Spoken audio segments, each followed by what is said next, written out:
Big Brother, mainstream media, government cover-ups. You want answers? Well, so does he. He's Alex Jones on the GCN Radio Network.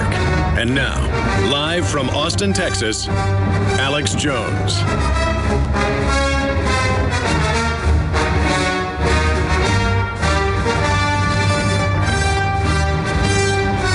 Ladies and gentlemen, all hell is breaking loose in Ukraine as pro-Russian forces battle in cities across the eastern area of that nation with the NATO, EU-backed government forces who were freedom fighters a few months ago when they were overthrowing the elected government.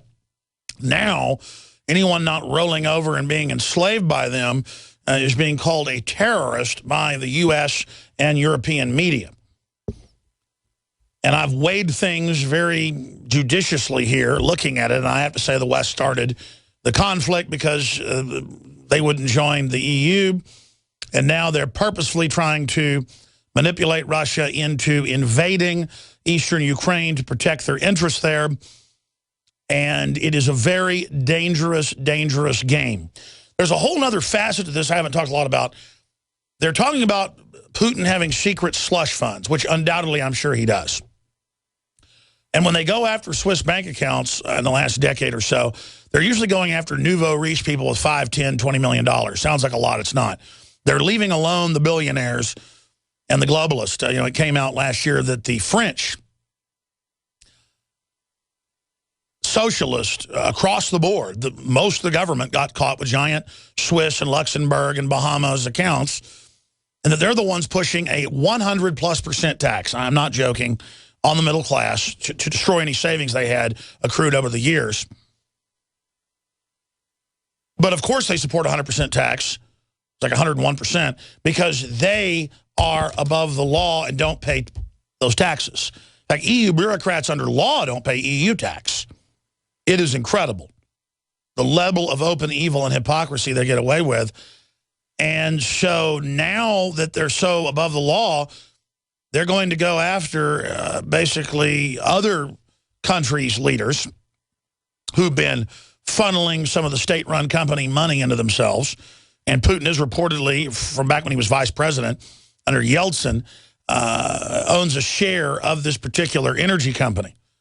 And the media tries to say, you know, we bet it's 40 billion. I mean, it might be $1 billion. It might be 100 million. Who knows? They're using it as propaganda against him, going, we're going to take your private money, your getaway money, your gangster money, buried under the doghouse or wherever it's at. We're coming after you if you don't back off and join the New World Order. And they had a big diplomat come out last week and say, Putin's not joining the New World Order. This looks personal. This does not look like some deal behind the scenes where Russia and the West divide Ukraine, but then politically act like they're fighting and get some new multi-trillion-dollar Marshall Plan for Europe. That's bare minimum that they want to claim the crisis in Europe's being caused by what's happening in Russia as a new bailout for the bankers, a new wealth transfer to them. But when you look at what's happening with this Putin situation and trying to get his money and trying to end private bank accounts globally, that's a global mafia not letting you hide your money. Let's say you want to leave the U.S. Let's say you sell a restaurant chain you've got or car dealerships or whatever. And you've got $50 million. It's all post-tax. You've paid tax on it. It took you decades to make. You put it in a Swiss bank account. It's after tax money. And you leave the U.S. Well, they're clawing that back, saying, no, we retroactively want that money. And they're really creating currency controls. And that's what the TSA is a currency control to go through your bags. And they now admit that's what their job is. Well, I don't want to live in your planet dungeon. I don't want to live in the prison planet. And that's the whole point, is the globalists are autocratic, authoritarian, anti-humans who are getting rid of any wiggle room to get out from under their tyranny. Normally, they wouldn't do that because they weren't above the law completely. Now when they're above the law, welcome to tyranny, because they'll get rid of every check and balance because they're exempt. We'll be right back. My friends, welcome to this live Monday worldwide edition. It is the 28th day already of April 2014. I am your host, Alex Jones, and we're going to have Joseph Farah, who joined us Friday. He's here working on a film in Austin. He's going to be joining us in studio in the third hour today. And that is our only guest, Joseph Farah of WorldNetDaily.com and, of course, the Western Journalism Center. There's the headline, IRS bombshell, most audacious power play yet. In fact, give me that story, because we have another report out today on Media Matters, run by the White House, funded by George Soros. And they are openly saying that, now get this, that of course we influence the media, and of course we're trying to influence politics. But then you've got the IRS revoking tax-exempt status for mainline libertarian, conservative, and Christian pro-life groups, saying, well, you can't have a view on anything. Telling pro-life groups you can't be anti-abortion because that's a political issue. Absolutely over-the-top insane. Number one, Congress shall make no law respecting an establishment of religion or prohibiting the free exercise thereof. And then it goes into the freedom of the press and the right of the people to petition their government for redress of grievances. So it's all there, the right to assembly, the right to expression, the right to religion, the right to a free press, and Congress shall make no law respecting the establishment of religion or the free exercise thereof, or of the press, or the people's right to assemble and petition the government for redress of grievances. Government has no jurisdiction over religion. Government has no jurisdiction over the press. Government has no jurisdiction over the right of assembly. Government has no jurisdiction over the right to petition. It has no jurisdiction. I'm going to say that again. You have no jurisdiction. I don't care what your power-grabbing FCC says. I don't care what the power-grabbing federal courts say. I don't care. Now, the Ukraine situation is off the charts, okay? It's off the charts bad. The mayor of Krakow has been shot in the back while bicycling because he wasn't going along with the West. There are helicopters attacking multiple cities and tanks, explosions, death, people being shot at checkpoints by the supposed government forces and their militias. And again, they knew that when they started taking areas that were traditionally Russian ethnic enclaves and removing those elected governments and things like that, that there would be backlash against it. So you've now got, just like in Germany before Hitler came to power, you've got the pro-Russian street thugs, you've got the pro-EU street thugs, you've got people whose granddaddy got killed by Stalin, you got people whose granddaddy got killed by the Nazis. And so both sides hate each other going back to World War II and before that. And it is a disaster. And the globalists are playing that off against each other, just like they'll play one African tribe off against another tribe because one's Christian and one's animist, or one's Muslim and one's Christian, or one's Catholic and or one's Protestant. Or sometimes it's just an African tribe that is just across the river. And your great-great-granddaddy killed my great-great-granddaddy. So we're going to get you back. That's how tribalism works. And the globalists call it the great game. They look at the different fissures using sociologists, anthropologists, Peace Corps front people, CIA, about half of them on average. Nothing against the so-called Peace Corps set up by Kennedy, but it's a front. They send in good, well-meaning people to get everybody's trust, study the tribal divisions, the tribal beefs. They then go back and write reports up, and then that's given to the different intelligence agencies to give to private jackals, corporations as they're known. Private operators, political operators are known as jackals, economic hitmen, and then they send them in to play the groups off against each other and then act like the mediators to fix it. That's why the Southern Poverty Law Center and ADL and different federal FBI groups have been caught financing the radical left groups and financing the radical white supremacist groups. You'll have a leader of one of the white supremacist groups that's an actual federal agent, Elohim City, McVeigh, the rest of them, that came out in federal court. And the people under them running around Heiling Hitler don't even know they're being handled by the Southern Poverty Law Center. That came out in federal court. I mean, I've gone out and protested the Klan, and you could take one look at the leader of the groups, and I'll say, you're a big fat federal agent, and the guy says, I'll kill you, and doesn't get in trouble. That happened up in Waco. There's video of that. The Second Amendment means I can kill whoever I want. That's a fad to demonize the Second Amendment. And that ended up being in the newspaper, the Waco paper at the time. I told you Hal Turner was an FBI operative. Turned out he was above FBI, assigned to the FBI as a, quote, national security asset, and the federal court in Chicago sealed what federal agency he works for. CIA, probably. And by the way, when Anonymous blew his cover and released all his info, they burned him. You noticed that. So what am I getting at here? This is the divide and conquer. It's not that the Russians are good. It's not that Putin's good. It's that the West, George Soros, NATO, initiated this 3.5 months ago when they didn't vote to join the EU, overthrew the country because Russia was coming in with $40+ billion just here. Here's $40+ billion. NATO's gave them $5 billion. And they decided, you know what?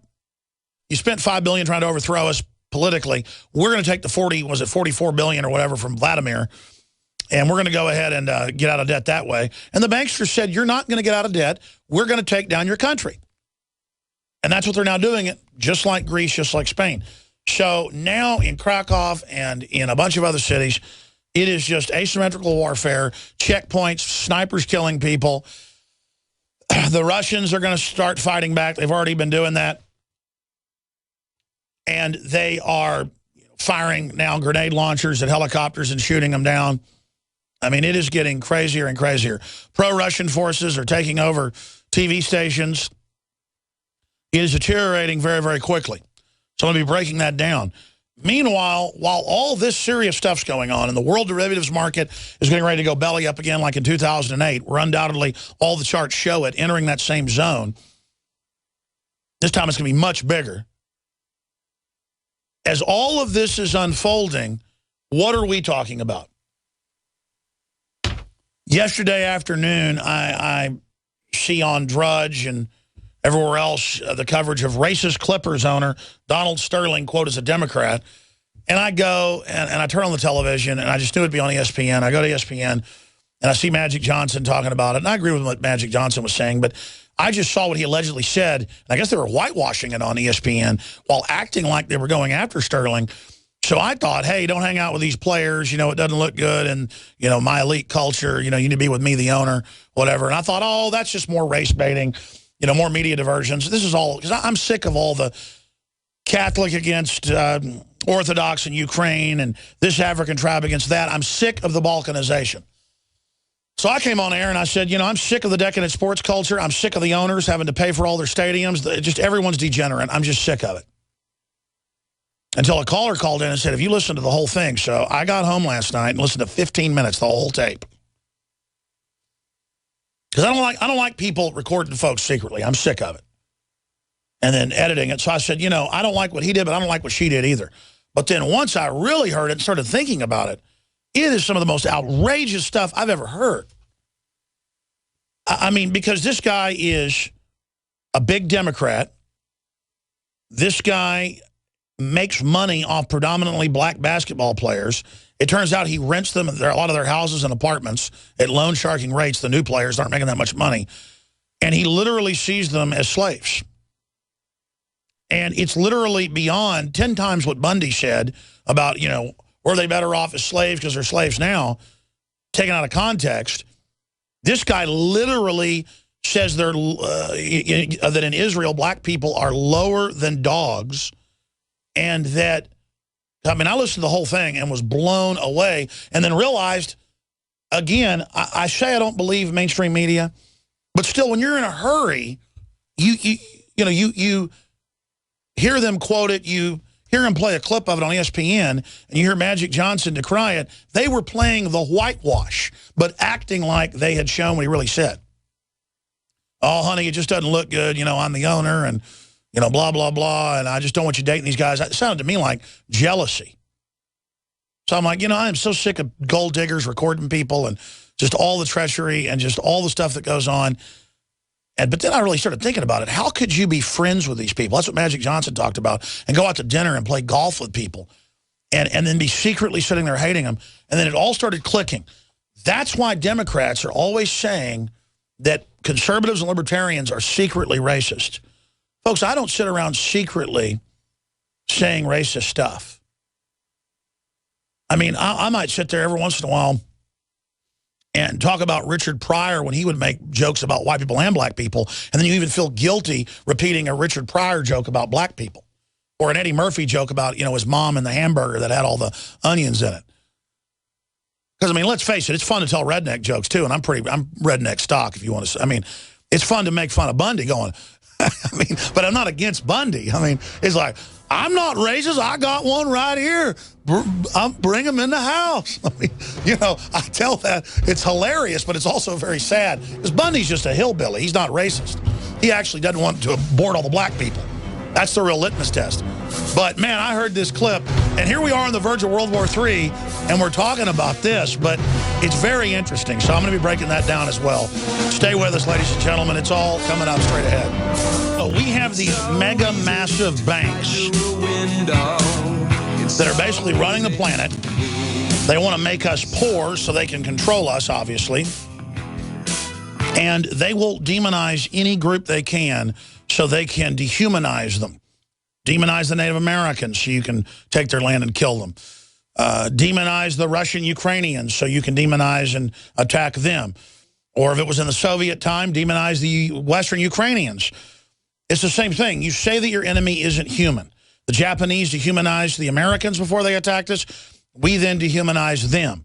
We dehumanize the Iraqis, vice versa. And that's what you see in the divide and conquer system, is that we say the Russians aren't human. And then they become our enemy and say we're not human and we're evil. Or you get the attitude of this racist, I mean, really hardcore, serious racist, from the Clippers, Donald Sterling, making his living off of people and then basically talking about them like they're not even people. But this is what elites do.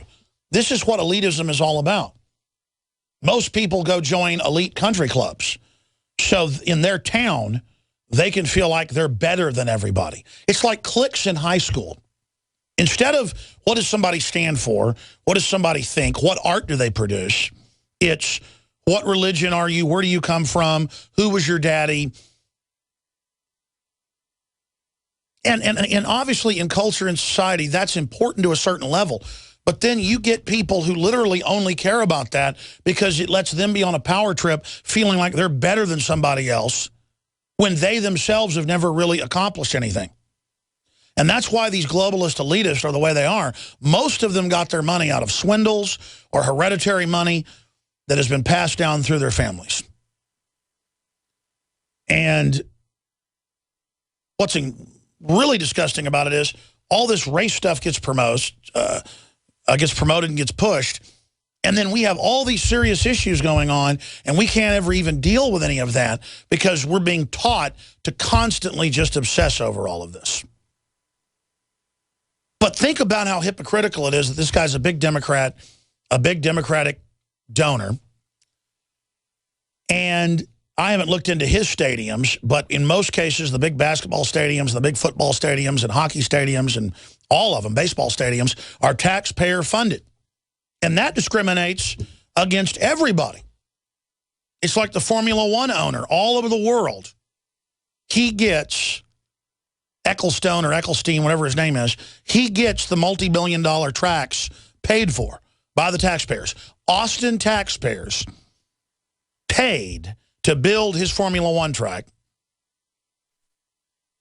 And the guy, as I've said many times, just last year, gave $3 billion as a gift to his two daughters. Hey, great, buddy, I'm not envious of your $3 billion or your helicopters or your palaces, or they liked a hotel downtown and couldn't rent all the rooms, so they just bought it.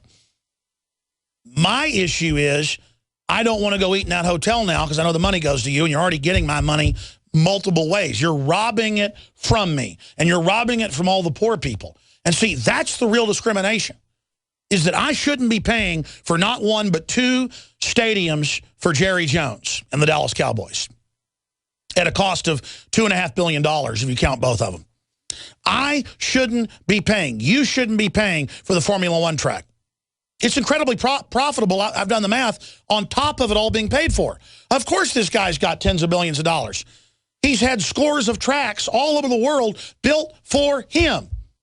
And they use fake celebrity with all the mayors and locals clamoring to be in the box seats, to be around the movie stars who come to these Formula One races so we can all sit there and fit the bill for everything they're doing. And I like auto racing. I like motorcycle racing. The point is that I'm being discriminated against. So see, that's why I hate professional sports, because it's all part of the Roman gladiatorial diversion. And then you've got a cherry on top of this totally disconnected billionaire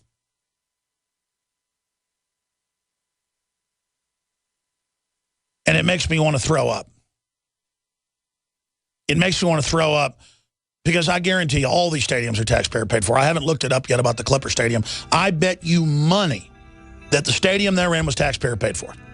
And so it's not just, he doesn't just think the black players on his team are slaves. They think we're all slaves. And you know what? We act like slaves. I don't care what color you are, stop acting like a slave for these scumbag globalists who are literally feeding off of us, okay? I mean, quite frankly, we are their slaves. I mean, it isn't a view of Sterling and people that we're slaves. We are. We're on the mark.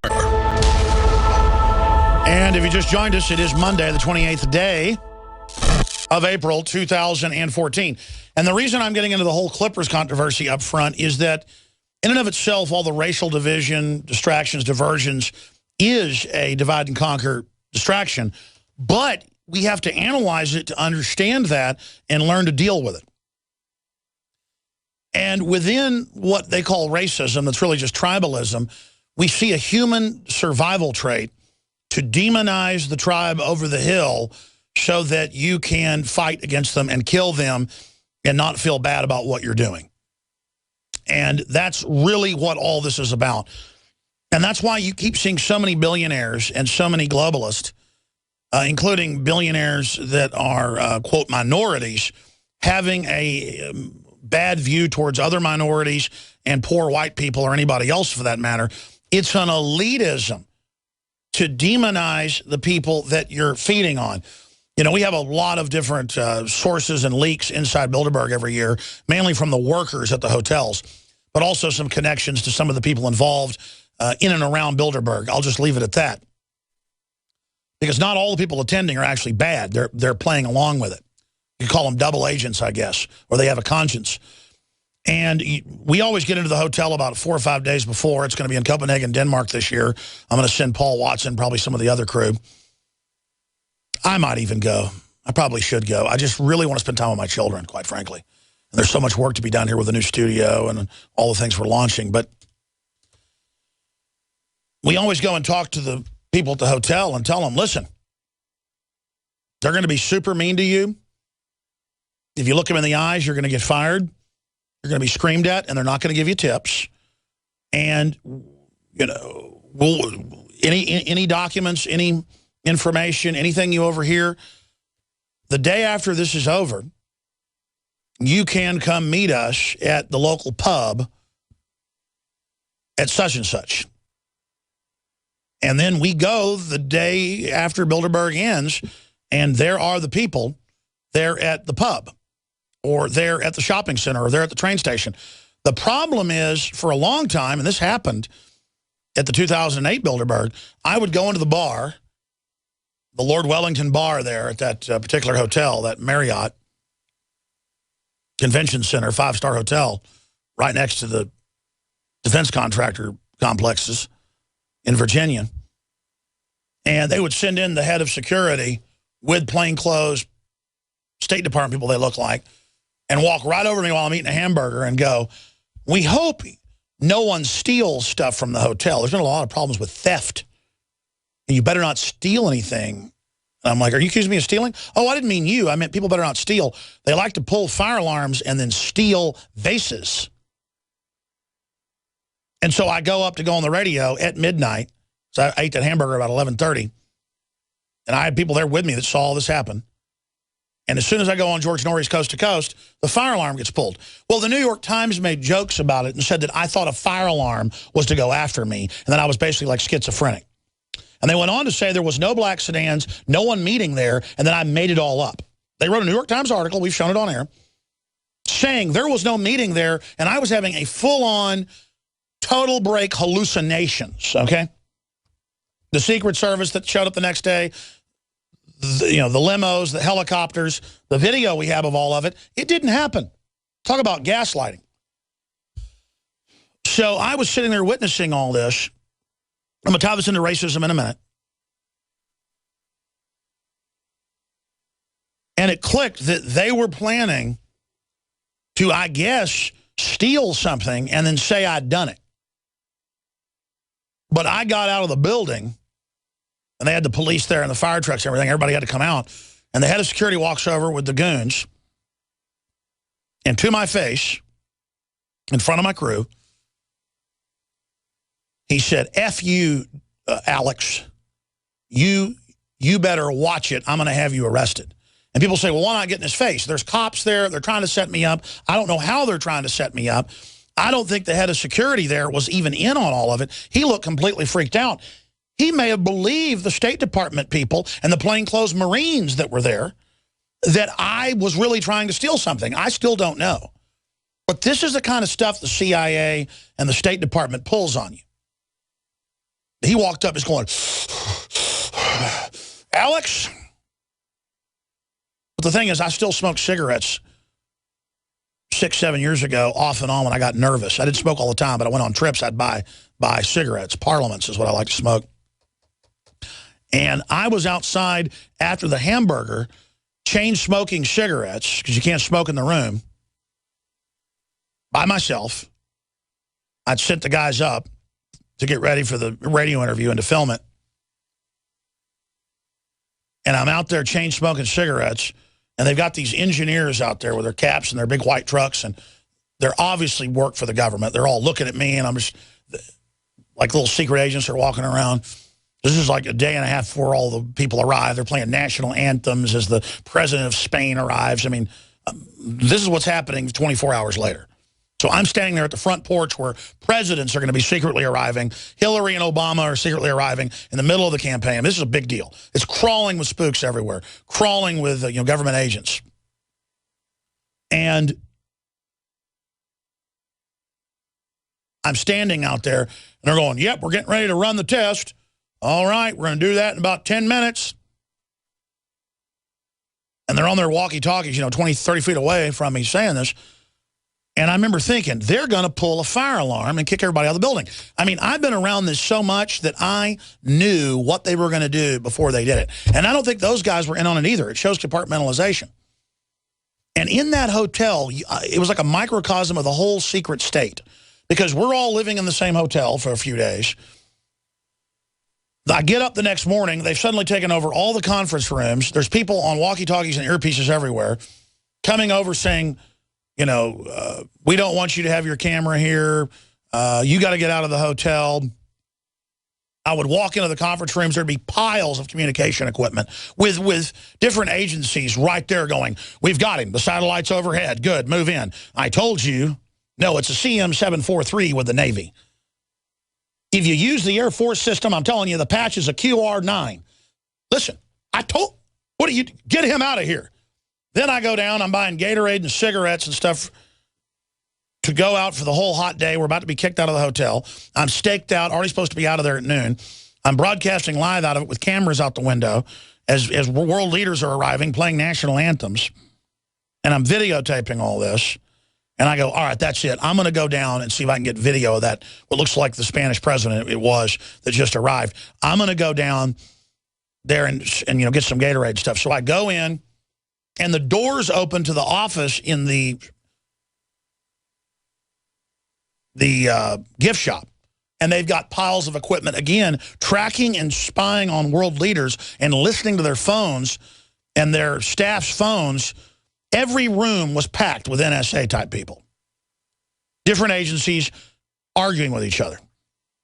And so then I creep around the hotel some more. They flip out, throw me out. Now, fast forward 4 more years. Every 4 years they come back to the U.S. They come back to the same hotel 4 years later. And you saw the video of it live feeds. You heard the audio on the radio. This is a year ago. I'm there. And we check in 2 days early. They throw us out right after we check in, cancel our sign up, and have the police there sticking their chest out, ready for a confrontation, throwing us off the hotel. Then the police start saying we're not allowed to park anywhere, even if we try to pay for parking spaces. Then we catch them in our other hotel 2 miles away going in, saying, I happen to be coming down out of the elevator right when the head cop's going, Alex Jones's people aren't giving you any trouble. You know, you can throw them out of the hotel if you want. There are the police trying to stop American media from being able to even stay in a hotel and walk the 1.5 miles or whatever it was down to the event. We start paying the shuttle guy $20, $30 tips to drive us. He goes, yeah, I just sit here all day. So people need to go to the airport. There's 3 shuttles here at this hotel, here at this Hyatt. Yeah, I'll take you back and forth, and if I can, I'll pick you up at 5. The cops go to his boss. They threaten to fire him, and then all the shuttle people get mad and start rebelling even more, giving us rights. So now I take you full circle. The human spirit, they're so mean to the people inside the Bilderberg Group meetings that suddenly they give us all the intel. Suddenly they're spying on them for us because they're so mean to them. These billionaires do not give people tips when they get bottles of wine or food. They treat people like crap. They yell at them constantly, and they tell them that they're worthless. And they do this to white waiters, black waiters. They don't care, is my point about these elites.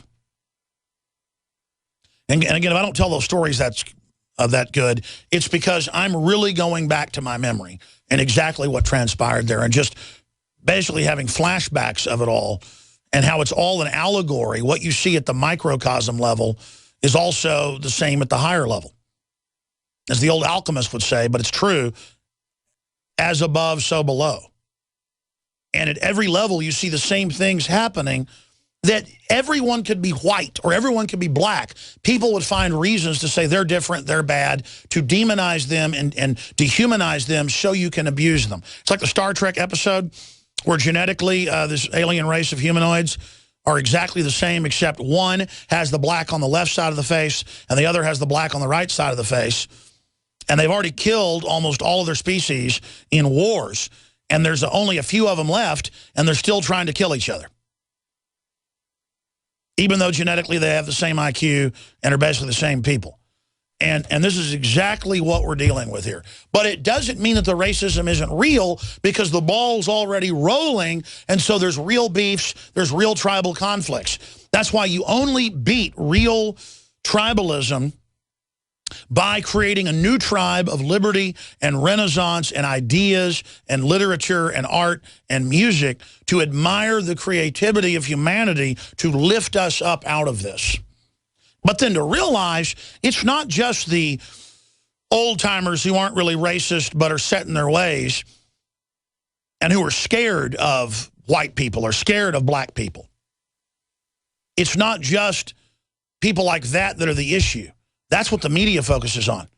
The issue is the real elites that are tax exempt and that live off of us and are enslaving all of us and who are attacking our due process and our checks and balances and our free speech and our ancient rights of liberty that were so hard fought and so hard won. They are attacking all of us. I don't care if you're an atheist, a Catholic, a Protestant, a Buddhist, a Muslim, a Jew, an animist, whatever you are. You are under attack by the technotronic age, by the globalists, by the technocracy in their own words. You are being targeted with GMO that's changing your genetics towards the bad. You are being targeted with deadly chemicals in the water on record to dumb you down and reduce fertility. They've stunned humanity. Just like a swordfish will, stun fish and cut fish up that it wants to then, come back and eat. You've been basically bitten by the spider only to weaken you so you can be emaciated and then tied up in a web to be fed on later. And I'm sitting here watching all of this happen. There is power and ratings and everything in playing along and playing both sides of the racial division and the religious division. But in the end, I would screw myself and my family out of a future and you out of a future if I didn't tell you the rules of the game, how these tricks work. And I know you know all of this, but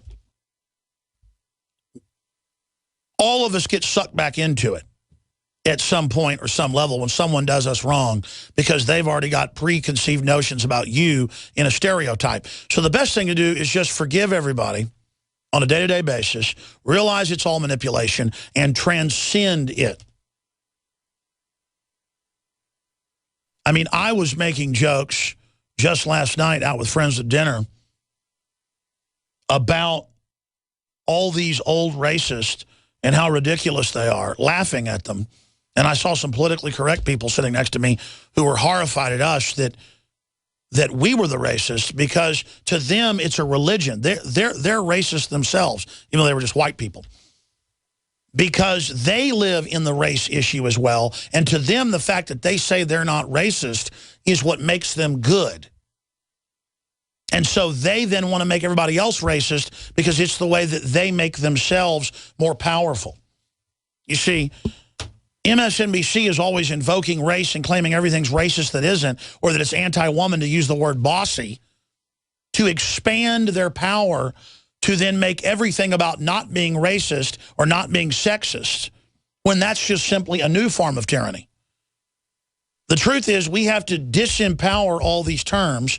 We have to stop caring what people say about us and make it about individuals and make it about what people stand for and what people produce and who they are as individuals, and laugh at the stupid racist on all sides, and also disempower the politically correct people that are using it as a tool of social control to accuse you of being sexist or racist if you want to have traditional male-female roles in your relationships, or if you want to have traditional family roles that are under attack.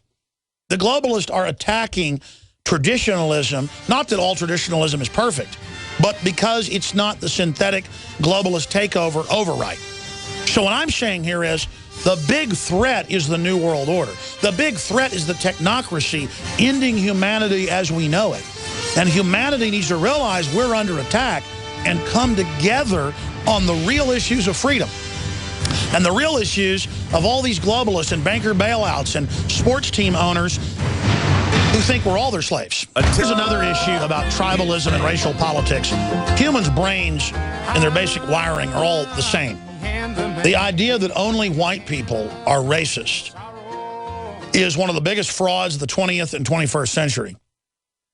And it's only done to then guilt what is seen and phrased as the dominant culture, show that all the other, quote, minorities that are 97%, 93% of world population, people that have more melanin in their skin are 93% of the world population, so that they then think of overcoming being something that's only tribal and racial, instead of it being overcoming the fact that the big mega banks are tax exempt and are taking over our entire infrastructure.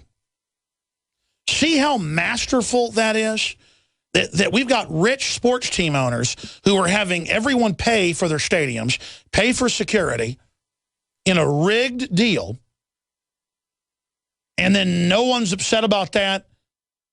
They get away with that. But then he basically talks about black people and says they're as low as dogs. That guy thinks everybody is low as dogs. And the truth is, he hates having to pay people money. Of course those globalist owners hate their players. And that's why Magic Johnson, everybody's freaked out, because they hang out with these guys and go golfing with them. And these predators are psychopaths and sociopaths, and they're sitting there looking at you like you literally are a piece of trash. And that's what's so bad about globalists, is they have no honor, ladies and gentlemen. They have no honor. I mean, I would never go hang around with someone I didn't like and sit there and act like I was their friend. I would never do that. In fact, if I got an issue with somebody, I tell them about it. I bring it up front. And so this is the type of garbage. And we've now looked it up. The stadium that this racist, the Staples Center, owns was $70 million of public money was put into it. There you go. A total of $400 million. $400 million. 70 million of it paid for by taxpayers at least. Cost of construction, $400 million. And that sounds like not even too bad of a deal compared to Jerry Jones gets it all paid for. I mean, every time I hear the name Jerry Jones, it freaks me out. Because my grandfather's name was Jerry Jones. And it's just, people are like, why don't you like Jerry Jones? The guy literally is sticking his hand in my pocket. He got state and city funds for that. And meanwhile, if an old lady doesn't pay her taxes, they take her house and go, hey, pay your taxes. But then we've got, this is discrimination, folks. We've been signed on to 1,500 quadrillion. 1,500 quadrillion of globalist garbage. And then they want to talk about Bundy shouldn't be able to have his cattle graze on land this family's been on for over 100 years. This is what's wrong with this country. Briefly, speaking of paying the bills, we don't put a gun to your head like Jerry Jones. If you didn't pay the tax in Arlington, they'd send a SWAT team, literally. Try not paying it. We are funded by you getting the high-quality products at InfoWarsStore.com. Please remember at the end of each hour that it's your purchases at InfoWarsLife.com, InfoWarsStore.com of all the incredible products. The water filtration systems, the lowest prices, the best systems, the incredible supplements, all of it, InfoWarsLife.com or InfoWarsStore.com. The Mall Online Day T-shirts, the ball caps, all of it is what funds this operation. Truly independent media. Or call toll-free. They can answer your questions. Take your order, 888-253-3139. Let's support us. Shop with the good guys. Second hour coming up. Your calls, a ton of news on the Ukraine situation. Visit GCN. Huge news on controlled media. It's all coming up. Well, Kerry warns Israel could become an apartheid state on Holocaust Memorial Day. Justice Department to collect, study, arrest data for racial bias. California cities start wastewater patrols. China demolishes church amid barbaric anti-Christian campaign. But that's okay. Chinese government, communist government, that oversees the suicide execution vans and suicide nets, they are now running around destroying churches. I'm going to be covering that. I want to get into immigration overhaul for 2014, decidedly not dead. And the Washington Post says, oh, it doesn't matter if Republicans legalize all the illegals. The Republican Party is gone demographically. Only socialism is the answer. Only turning your guns in is the answer. Even though guns are more popular than ever. They just keep saying, you will be defeated. You will have world government. And then a story that I'm going to play a clip of his admission. Media Matters chief David Brock admits to working with media outlets on stories. We have political stuff, and it's tax exempt, folks. But you've got pro-life groups having their tax exemption taken by the government right now. It is absolutely over the top insane in everyone's face. So we're going to break that down coming up in the next segment as well. I saw a report last Thursday and tracked it down just to a blog, and I told my crew not to do a report on it. And they all agreed that there's just no evidence of it. And also, the last thing the government would want to do would be drone strike the Bundy Ranch in cold-blooded murder, exposing their NDAA, exposing everything they've done, and becoming cold-blooded murderers. They need to stage something to look like the heroes, not the killers of a family. But I continue to get calls and continue to get reports of that. And there's so many reasons that I don't think that that's the case that I'm not even going to state them here. It's so asinine. And I understand people are running around hysterically talking about that, saying that. And it just sounds like a psyop to me. And, of course, there won't be a drone strike, and I'll be discredited. I'll be the bad person for being right again. Now, they could do something like have a helicopter show up in the middle of the night sometime and dump gasoline down the chimney. They did try that at Ruby Ridge, but they would just say a fire happened.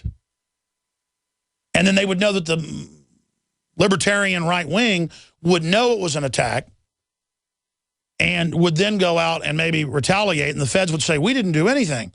Maybe that's the only way. Because I've known them to do that. At Ruby Ridge, they had the helicopter caught on video by a news crew that had a bladder of gasoline. They were going to dump it down the chimney and burn the place down. So, indeed, that is a long time governmental operation is to burn people out. So I would give it one chance out of 20, and it would not be a drone strike because they would not use assets like that where there'd be a chain and a report. They'd use private contractors with a helicopter low, coming in fast, and then dumping gasoline over the house. And because they've got so many people there with cameras, that wouldn't happen. There is, in fact, I got to say one chance in 100 maybe. I just, it's a side issue, and I'm not mad at anybody that's putting that out. I'm not judging you. I'm allowed to have my opinion that I think that's the kind of stuff that the establishment would put out there to create hysteria and to kind of rehype things and to create kind of a paramilitary paranoia out there. And I think it leads towards cooler minds not prevailing. So that's my bottom line on report. Holder authorizes drone strike on Bundy Ranch.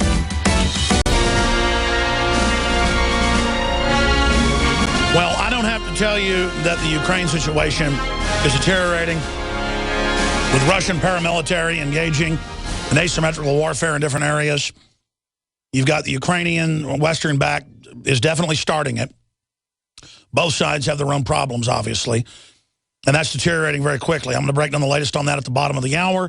I want to open the phones up and get into free speech first, and the fact that there is an attempt to extinct free speech right now taking place across the board, not just here but worldwide. Attacks on the internet, attacks on Christian churches that our government's turning a blind eye to in China, attacks on tax exemption of libertarian, conservative Christian groups, taking the authorizations away from pro-life groups, saying you can't be pro-life because that's political.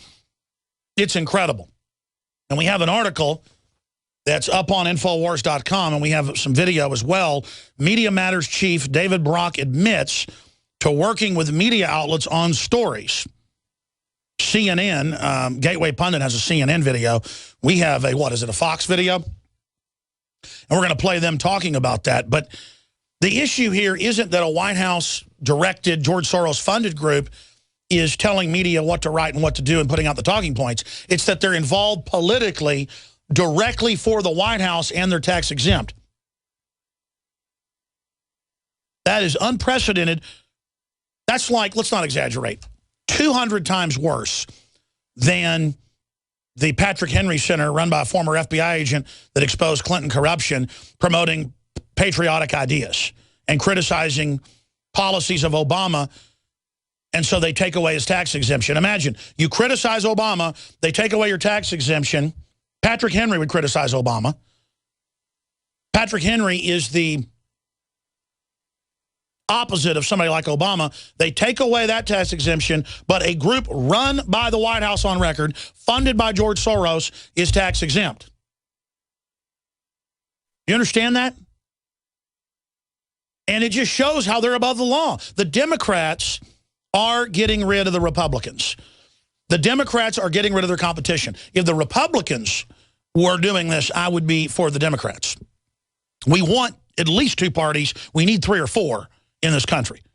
The party system is destroying this nation. But you have the libertarians trying to take it over, trying to fix the Republican Party. If there was a big libertarian string of the Democrats, I'd be for them. We need to prop up the libertarian takeover and not let the White House politically persecute across the board any political opposition. They can't beat us politically. with all their race labels and all the rest of the garbage. So they're going to go to censoring us, and that's what the White House memos from 93, 94, 95 show. I mean, Media Bypass might have had 100,000 subscribers back then. I wrote for them in 96. In 95, the White House was talking about how could they shut them down. They were scared of people reading about basic stuff. If you read Media Bypass articles from back then today, you would think this is a mainline libertarian site isn't hardcore enough. They got audited. They got visited by the government. They got harassed. They got all sorts of horrible stuff. We should get the head of Media Bypass on. They were out of Dallas. And it is just simply incredible. The hell that those type of publications went through. I mean, folks, they tried to put Joe Bannister, a Treasury agent who went public about it all being a scam and a fraud, in jail for his free speech. And the jury found him not guilty. So that's what I'm saying. They're authoritarians. Even if I disagreed with the groups that Media Matters is targeting, I would be against Media Matters targeting them. 3 years ago, it came out in Politico. And they hit it in plain view like it was a good idea.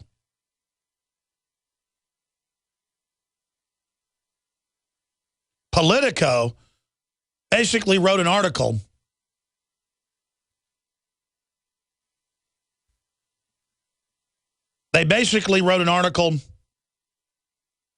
saying, hey, yeah, their plan, their memo is to infiltrate alternative media and conservative media and destroy it from within. It was like a racketeering document of what an intelligence agency would do. It was not a document about we're going to go out and fight our political enemies. It was we're going to go out and infiltrate and get hired and get into their organizations. And who are they targeting? They're targeting yours truly, Matt Drudge, WorldNet Daily, but they're also targeting Fox News. And Fox News is establishment. But it doesn't matter. They've now gotten down to the end game where they want to get rid of the vestigial, alternative, old conservative movement. That's now to be completely destroyed. And if people go along with this, it will be. That's what it comes down to.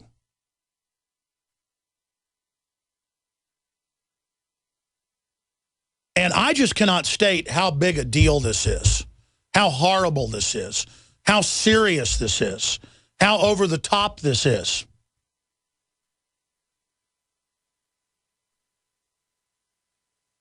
Because this is open Soviet/fascist, communist, authoritarian, whatever you want to call it. This is the stuff of authoritarianism. They're only one step away after this of just arresting everybody. They're already charging Republican congressmen and governors and people. This former FBI agent who they've indicted today in New York, where the governor has said no Republicans are welcome in this state. Cuomo, total gangster. I went and looked at the indictment this morning. They say before he even ran for office, he sold his interest in a restaurant, a health food restaurant, and that his buddy later gave him campaign money, got friends and family to give $10,000. That's nothing. They've indicted Congressman Grimm. And I'm not saying Grimm's perfect, but the point is, compared to the real criminals, he's nothing. People can say, well, he threatened to, basically kick a reporter's butt. Well, that's what real people do. Real people get mad. Real people get sick of being pushed around. And again, I'm not endorsing Grimm. The point is, his lawyer says this is clearly part of political witch hunt and persecution. And that's what it is. Last year, the federal government repealed the law banning lies and propaganda. I want to go to this Media Matters piece, breaking it down. And this itself from Fox is a whitewash. This is so criminal. Now, Obama's political star is falling and falling fast.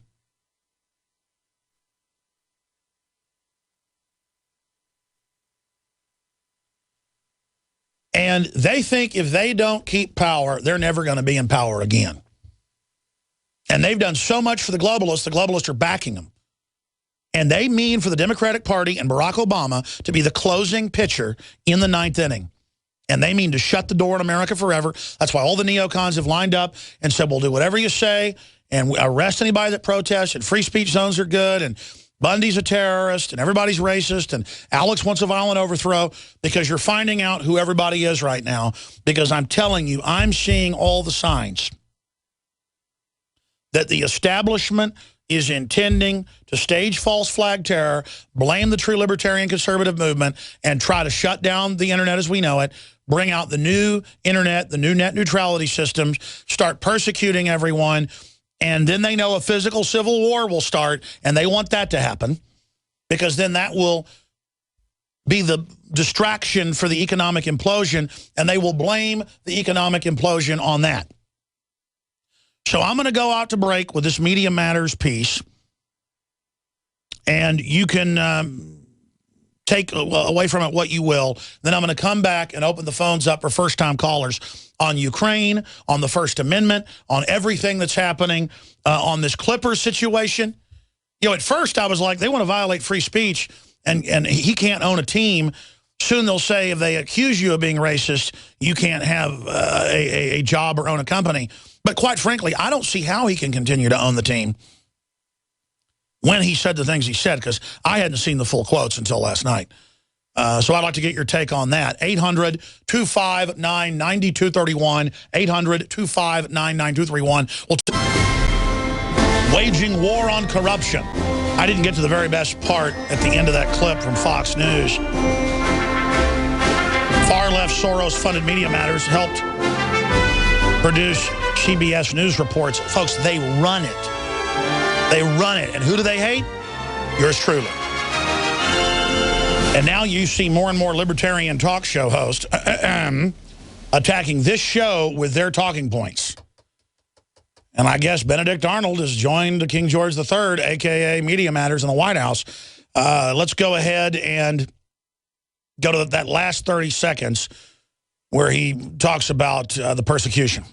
I really think that, given the fact that Cheryl Atkinson has said that she worked with Media Matters, CBS really should come out and tell us how many stories on CBS's air and NBC and ABC did Media Matters have their political fingerprints on. Sure, I think that would be fair. Go through one by one, because she did say they, quote, did try to help me produce my stories at some point. Where that point begins and ends, America deserves to know. And keep in mind, also, Media Matters gets tax-exempt status to try to run us out of business. Interesting. They say they're a watchdog. They're really an attack dog. Just saying. And by the way, what he said is 100% true. A viewer watching that probably doesn't know, 3 years ago, the memo came out that said we're going to infiltrate any media that doesn't agree with us from inside and destroy them. So we have to ask people when they come to work here and have them sign an NDAA, do you work for the White House or Media Matters? And obviously somebody could lie, but it's frightening to know we're dealing with that type of stuff. See, you don't have people sign a non-disclosure agreement so they don't disclose bad stuff you're doing.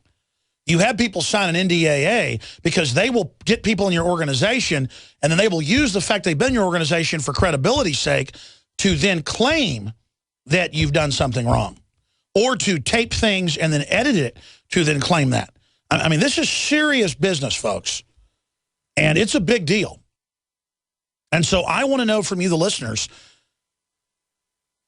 are they going to get in trouble? Because if they can ship guns into Mexico and the memo comes out to blame the Second Amendment, a false flag, if they can steal $500 million for Solyndra and then put it back into campaign money for themselves, if they can arrest Republican members of the House and indict them and indict and arrest filmmakers at Esha Souza and indict governors, they can come after everybody. I mean, it's every week now they're indicting some Republican leader. And it's a Justice Department that is so corrupt. I mean, if Bush had his Justice Department indicting a bunch of Democrats, I would have been freaking out. Even if the Democrats weren't perfect, it's clearly political persecution. And I've been looking at these Republicans they're going after. These people are clean for politics' sake. You know, I've had friends and stuff. Steve Lane, my friend, up in Tennessee looking to run for Congress, but he's got an exploratory committee, has to raise enough money to do it. He's a great contractor, you know, building contractor. He's an engineer, teaches college. He co-hosted TV shows with me a few years. I know he's a great guy. I know his family. And he said, hey, will you give me a $3,000 donation, the maximum amount for my exploratory committee? And I just said, you know, yeah, I'll give that to you. And then I said, but I got to talk to a campaign finance lawyer. And I'm going to have my lawyer sit there with me when I give the money. Because, hell, they'll arrest me for totally legal money. And so now he's been asking me, saying, hey, Alex, where's the $3,000? I need that. And I'm just like, wow, I've been chilled. It's not even that. I'm just so busy. And the campaign finance laws are so vague, ladies and gentlemen. I mean, if you're George Soros, you can run around and spend billions of dollars in the last 20 years funding anti-gun, anti-free speech initiatives, funding the overthrow of governments. You can be a Nazi collaborator. You know, I love the fact that he's Jewish and is a famous living Nazi collaborator. I mean, they arrest people in Germany, old 90-year-old men, for much less. But then George Soros is a real Nazi collaborator, the real deal. And so he gets ADL awards. It's just crazy. If you're an insider, you can do whatever you want. Billions of dollars to manipulate the political process. And I ran for Congress for 1 week, not Congress, state rep, because people convinced me of it, as a Republican. And I went with the lawyers and checked all the laws. And I said, you mean if I follow the book, they could still indict me later? And they said, yeah, but you're just running for the state, so the feds probably won't come after you. But the laws are written to where there's no way to follow them. And I said, that's it. I'm dropping out. Here's the $10,000, whatever I've raised, back to the donors, little old ladies. I'm not running because there's no way to run and not to commit a crime. And now they've done a chilling effect across the board. This is so criminal. And if they get away with this, it's over. This is a authoritarian takeover. By the way, that Fox News report is so important on the criminality, and I'll say that, the criminality of Media Matters, White House-run George Soros authoritarian attack group, how they're coordinating the press and putting out fake news stories while trying to destroy the alternative media, that Kurt Nemo's doing a story that shows the head of Media Matters admitting it on CNN this weekend, and then Fox responding. So we're going to have both those posted in the article that Kurt Nemo's doing. It's going to be a very important article at Infowars.com.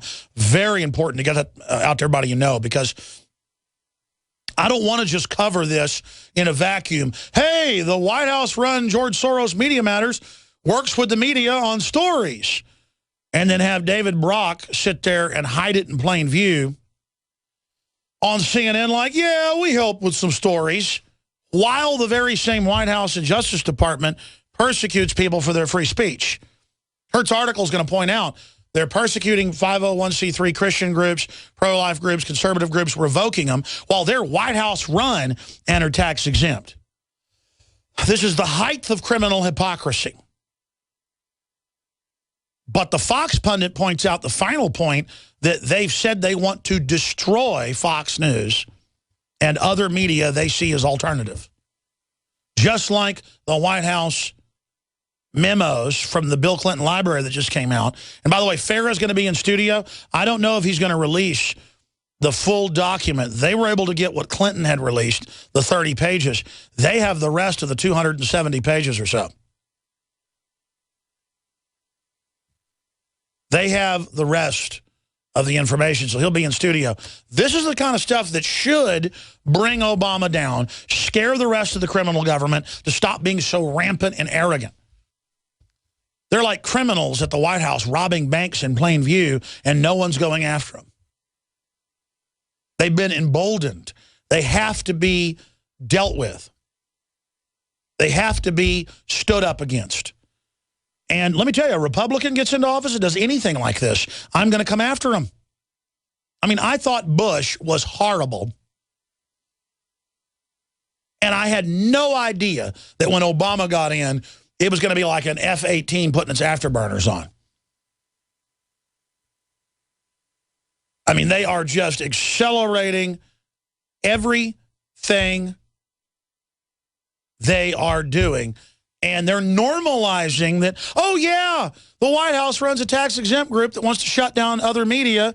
And, yeah, we are shutting down other media, and we're going after Christian groups, and we're persecuting you. I mean, Nixon had to step down because of 100 and something names in a safe that he was planning to use to persecute people. And then now they're just doing this out in the open. And MSNBC gets up there on television and says, hey, we're basically allowed to do whatever we want.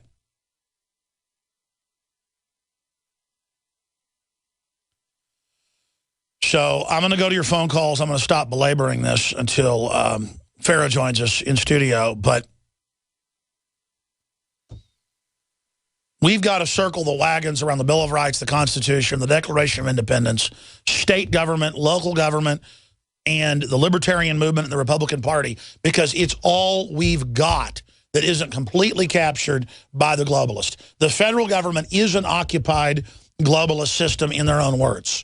The Pentagon has now taught that at the highest levels.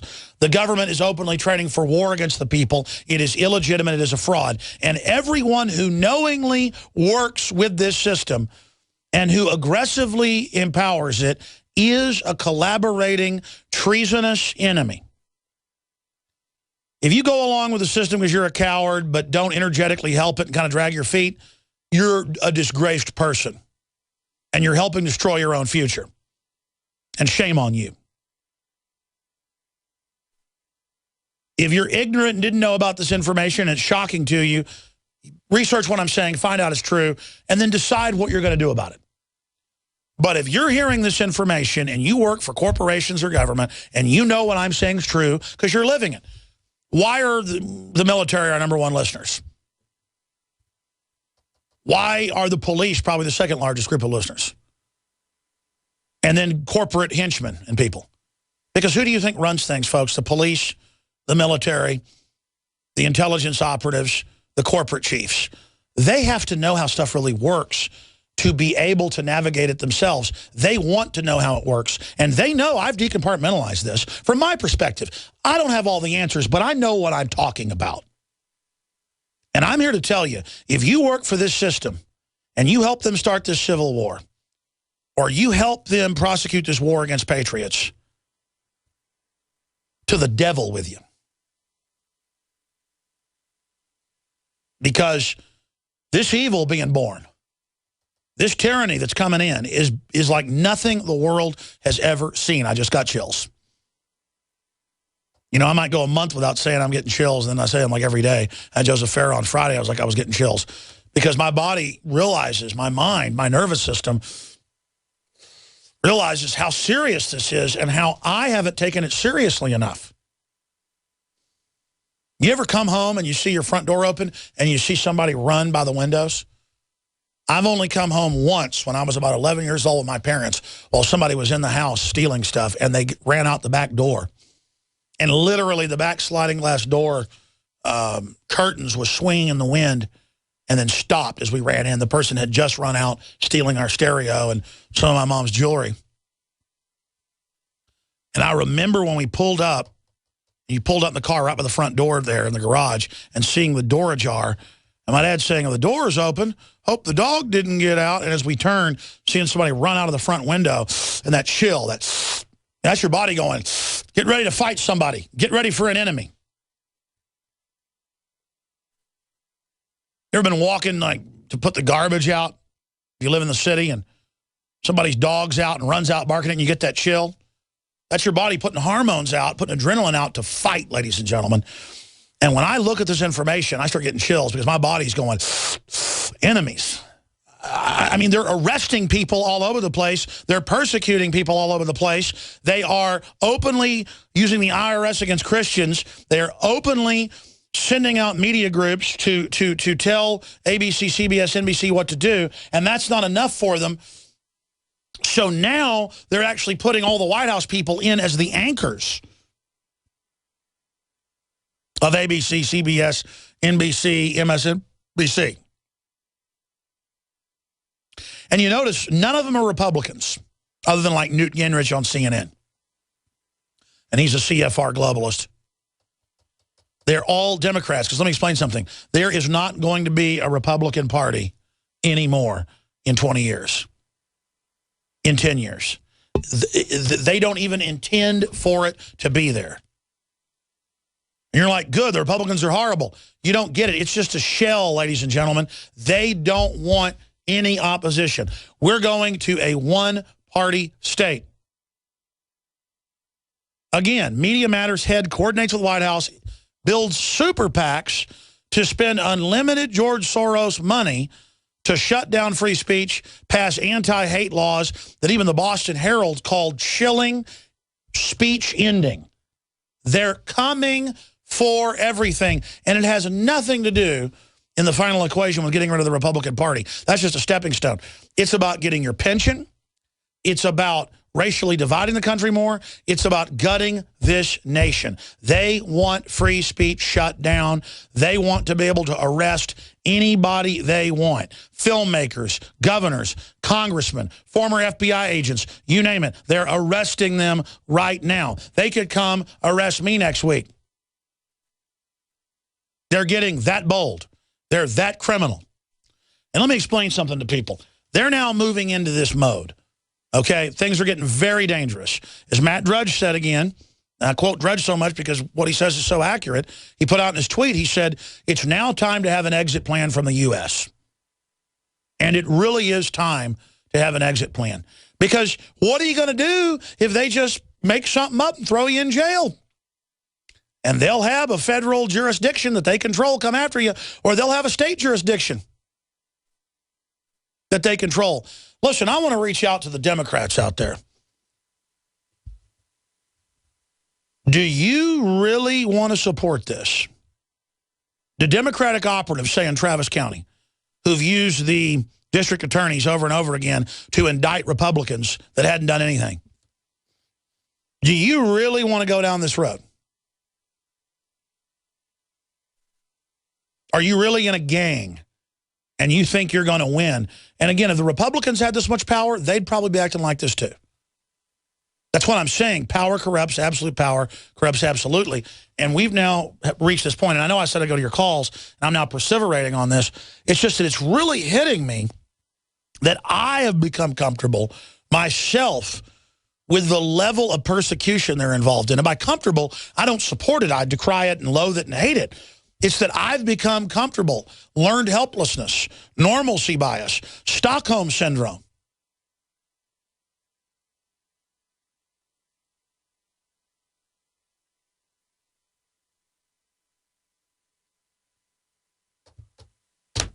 The tyranny isn't coming, it's here.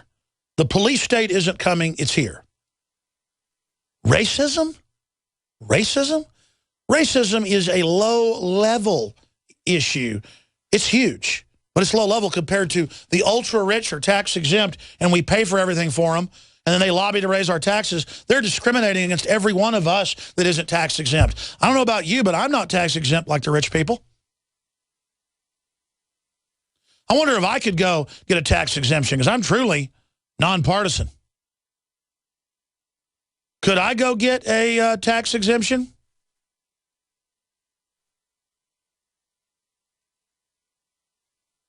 Could I go get a tax exemption and then do what I'm doing? No, they would never give me a tax exemption. But see how they buy everybody off who's politically involved? We'll give you a tax exemption in the last 50 years if you won't say bad things about the government. Well, what does that mean? And so most people, churches, you name it, won't say anything political because they want their 501c3. Well, churches were already tax exempt under the First Amendment, but you got directed by your denominational heads to do that, and you sold yourselves out. You're no longer a church. You're now a government operation. You're now state-run church. You're not independent. You're not a sovereign church. You don't have your own land. Every church in this country, whether it was a giant denomination or a little country church, was its own country. That's what sovereignty means. The four corners of that church in Alabama or in upstate New York was sovereign. Congress could make no law respecting the establishment of religion, and the states couldn't do it either. And now look what we've turned into. I want to know your take on this as well. Briefly, then we're going to Frank, Eric, Jeffrey, Lars, and Freeman. here in just a moment, so be ready. We have the very best supplements available at InfoWarsLife.com. We have the lung cleanse that is just out of this world for all the toxins, the chemtrails, you name it. Try it. You'll be blown away. And your purchase supports the broadcast. We have the fluoride shield, the nascent iodine, and 5 other chelating ingredients that are just detox at an amazing level. We have the survival shield, nascent iodine, the proprietary system that's double the strength, half the cost, leading competitor. It's all available at InfoWarsLife.com, and your purchase makes this broadcast possible. You can also call toll-free if you want Pro Pure, G2, filters that cut out the glyphosates. That's the Roundup and the fluoride and all of it. I would sell other filters that were gravity-fed. They just don't compare. This is the best system, not just for the price. It's lower than the leading competitor, and it's better. So InfoWarsStore.com or call toll-free, 888-253-3139. Don't forget promo code WATER at checkout. You get 10% off the already lowest price that we're allowed to advertise. 888-253-3139.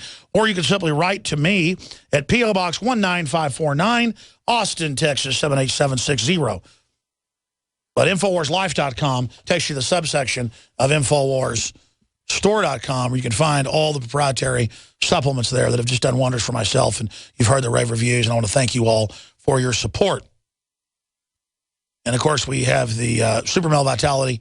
I've just decided to go with the new low price of 15% off all the time, because folks really have responded to that, and it helps fund our operation. It's very expensive to produce. It's super concentrated, and it doesn't taste good like the other formulas. I'll just be honest with you. I mean, this is like really, really hardcore. In fact, I need some right now.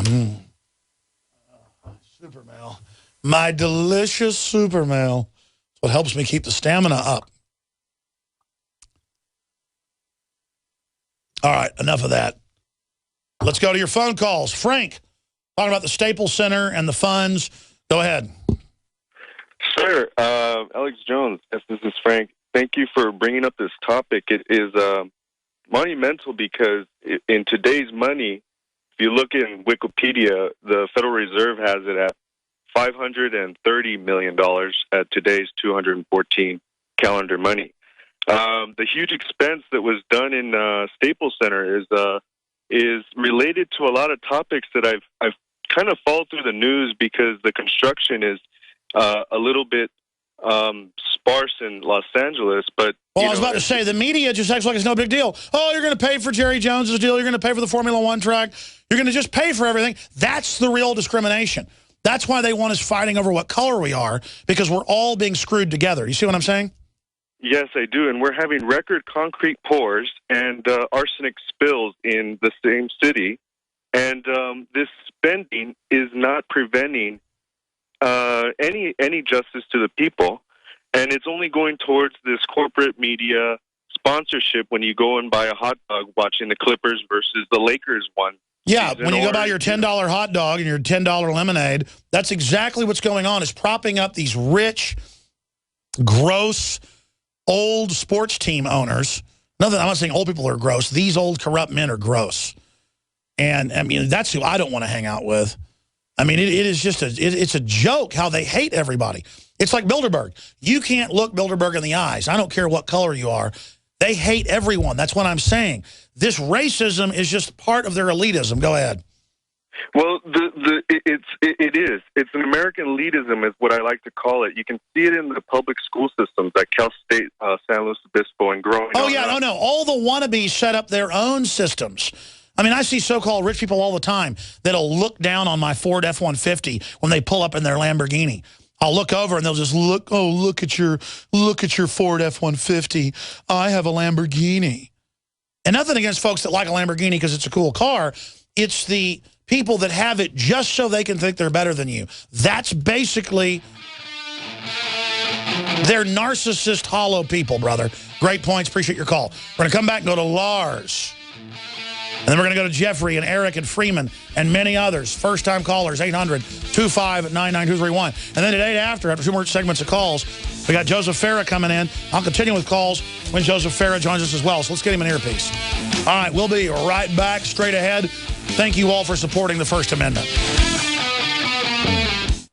Monday through Friday, 11 a.m. to 2 p.m. Central. We are broadcasting live. Babylon. Talk about Hollywood Babylon. That grave out in the desert they call Vegas is where everybody's fleeing from Hollywood. And now we have to hear about the degenerate Clippers owner. And I mean, that really is what these people are. These globalists that think everybody else is trash but them. It's so degenerate that they just think it's normal that Bill Clinton fly around in a tax-exempt jet, spreading his propaganda, paying for it with money people gave to help little black kids in Haiti. Half the money from his charity goes for his jet aircraft that he flies around the world in. Now, what's racist? Being an old hillbilly and not liking black people because it makes you feel better about yourself? Because you feel bad about yourself? Or taking money that's for little orphans and keeping it for yourself? But see, it doesn't matter. Bill Clinton pays lip service about how much he loves black people, so he's the first black president as he goes around getting Planned Parenthoods built everywhere to kill the black people. That's why I'm so sick of it. I'm so tired of it. I'm so tired of how it's a diversion, a distraction. We're taking your phone calls. Let's go ahead and talk to Lars in California. Oh, California. I admire Hitler, so I got an ADL award. George Soros, Nazi collaborator, he gets awards too. Alex is deeply racist, though. Sorry, go ahead. I'm doing an imitation of Schwarzenegger. Go ahead, Lars. Man of God, how you doing, brother? Good. Lars is a cool name. Thank you. And I'm not. I talked about naming my son Lars, but my wife didn't like it, so I said, "How about Rex?" And she went with that. But go ahead. Well, I'm going to give a notice to Satan.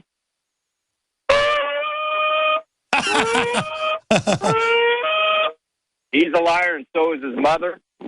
And Alex, I wanted to say that I've been praying for you for a long time, and I have a lot of people, prayer warriors, praying for you and your family in the name of King Jesus. And I lift up this owner of the San Diego Clippers because he's obviously been clipped, and he needs to get back in line with the truth. And God came for him. You know, Jesus Christ came for him too. And so right now I'm just excited, and I'm with you, brother, because, you know, it's not by might nor by power, but by the Spirit of the living God. And I just ask that he would touch you and empower you in a greater way, and that the Spirit of the living God would just use you and protect you and your family, and that we cancel every satanic plan in the name of King Jesus. And I ask that the standard that you have for Alex in this ministry, Lord, would be raised up in such a mighty way. Whew, glory be to God. That we'll just go. Well, thank you for the prayer, brother. I appreciate that. God bless you. Yeah, I need folks' prayers, obviously, because we are under attack on a lot of levels. There's no doubt. And my biggest issue is I need to try to not be angry all the time. I have a lot of anger issues. I control my anger issues most of the time, but it's my frustration on not being able to make the films I want to make, not being able to finish the projects I want to finish, having to spend most of my time on the minutia of paying bills and messing with stuff and keeping equipment going. We got a great crew, and I shouldn't complain. We've gotten so much done. But I'm all in on this, and so I realized that this is not a drill. This is real. So thank you for your prayers. We're going to come back with Eric in Oregon, and then we're going to talk to Freeman and others straight ahead. Stay with us. The third hour is only 70 seconds away. And spread the word about Infowars.com. It's key. You know about the New World Order. This is GCN, to your friends and family. Genesis Who have you woken up today in Hollywood, Babylon? In the last 50 years, iodine. Look at this headline. I want to get into this with Joseph Farah from Reuters. As Iraq violence grows, U.S. sends more intel officers.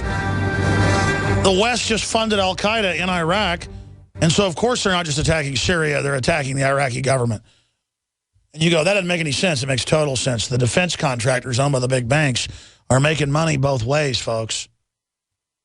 It's like you dump out a bunch of al-Qaeda rats in a country, and then you open the door for the zombies to come in, and then you come in selling zombie killer spray, basically. I mean, it's real elementary. Everybody cannot figure this out. Why would criminal elements in the government want to work with Al-Qaeda? What are you saying, the inside job? Yes, a criminal inside job. Criminal networks worldwide don't care about any country or freedom. They'll work with any criminal group. We're fighting organized crime, just like in the James Bond movies, like Spectre. That's based on real groups. Ian Fleming gave interviews. He worked for OSS. That's how this stuff really works, folks. So you can't be held hostage by the threat of terrorism because it's only going to be used to take your freedom. Eric in Oregon, thanks for calling. Thanks for holding. You're on the air worldwide. Yes, hello, Alex. Nice to talk to you. A relatively new listener, first-time caller. I had actually seen you on the America's Book of Secrets on H2. I'm a former credit card banker for Wells Fargo, and I caught you on the episode about the Federal Reserve. And a lot of these things started making sense to me, so I'm starting to wake up to a lot of things. But all right, well, let me say this. I'm on like 2 or 3 Discovery Channel, History Channel shows at any one time. I do the interviews. I don't ever watch it. Are the shows good? Well, I got to tell you, your perspective on things definitely nails it way better than anybody else. A lot of their shows on those channels, they have people like Newt Gingrich, people you can't really trust the information. You're listening to the talking heads talk about talking head stuff. But, that's why I, looked into you more. And well, that's another question. I say I haven't watched this stuff. I'm the opposite of a narcissist. I can't stand watching myself. Literally, it's like nails on a chalkboard. Sorry to be honest, folks. But I really should be watching the TV shows I'm on. So let me ask you, A, are they not editing me too bad? And B, why are they letting me on air to tell the truth? That's really weird. You know what? That's throwing me for a loop because you're talking about stuff on these shows that no one else is talking about. And you're on these episodes that have to do with these, topics like the Federal Reserve and, other things, America's Black Budget. I noticed that you're on that episode as well. And you're the only one that's really talking about this stuff, the American prison complex. And, it's just amazing. That's why I picked you up. And your information is way out there, especially financially. Being a former credit card banker for Wells Fargo, you wouldn't believe the stuff that I went through, or the stuff that you see in the financial area like that. It's a totally corrupt system, and it's awful. And the fact that you're out there in the mainstream, people like you now, I think that it's really going to start waking people up to the real financial problem here in America. And you'd be surprised. Probably somebody like you wouldn't be so surprised, but how much Wells Fargo and people like J.P. Morgan Chase, that company, have to do with the situation in Ukraine. It is incredible. They're using the global banking system they have to put pressure on Russia right now, and they're poking the bear. Why do you think they're doing that? Of course, it's all for their own interests. I mean, they have to cause problems in order to bring their own solutions to it. And, come to find out, you believe the same thing I've known for a long time. Like I said, I'm a rather new listener to your show. But, these things are going on. The financial system, it doesn't have any of our interest at heart at all. It's also above the law. Speaking of Wells Fargo, they were caught with Wachovia laundering $378 billion over 2 years of money connected to drugs, even running the aircraft. No one got in trouble. But the cops will pull me over and say, got any drugs? I mean, I want to laugh at them. I mean, it's ridiculous. Thank you for the call. Great points. Joseph Farah, who founded the Western Journalism Center, ran some of the biggest newspapers as a national editor before that, is in studio with us in Austin, Texas. I heard that he was going to be in town for filming on a not yet announced project. It's going to be a big national film in theaters. I heard he was going to be here, so I said, oh, my goodness, well, let's try to get him to double down and come into studio with us. Then I said, listen, I want to get into the attacks on free speech like we did Friday, how they're indicting all these Republican congressmen for crooked toenails. I mean, stuff that's 1/1000th of what the Democrats are doing. Probably nothing even mildly illegal. I want to get into the funding of Al-Qaeda worldwide by the West. What does he think of that being mainstream news now?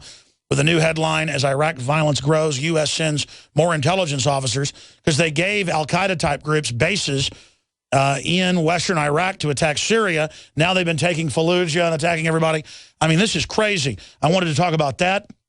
I wanted to get into, where's Obama going? Can he be stopped? And I said, but what do you want to talk about first? And he said, I want to talk about, this is just seconds ago before we went live. He goes, I want to talk about my flight down here from Virginia with Karl Rove, who lives in Austin.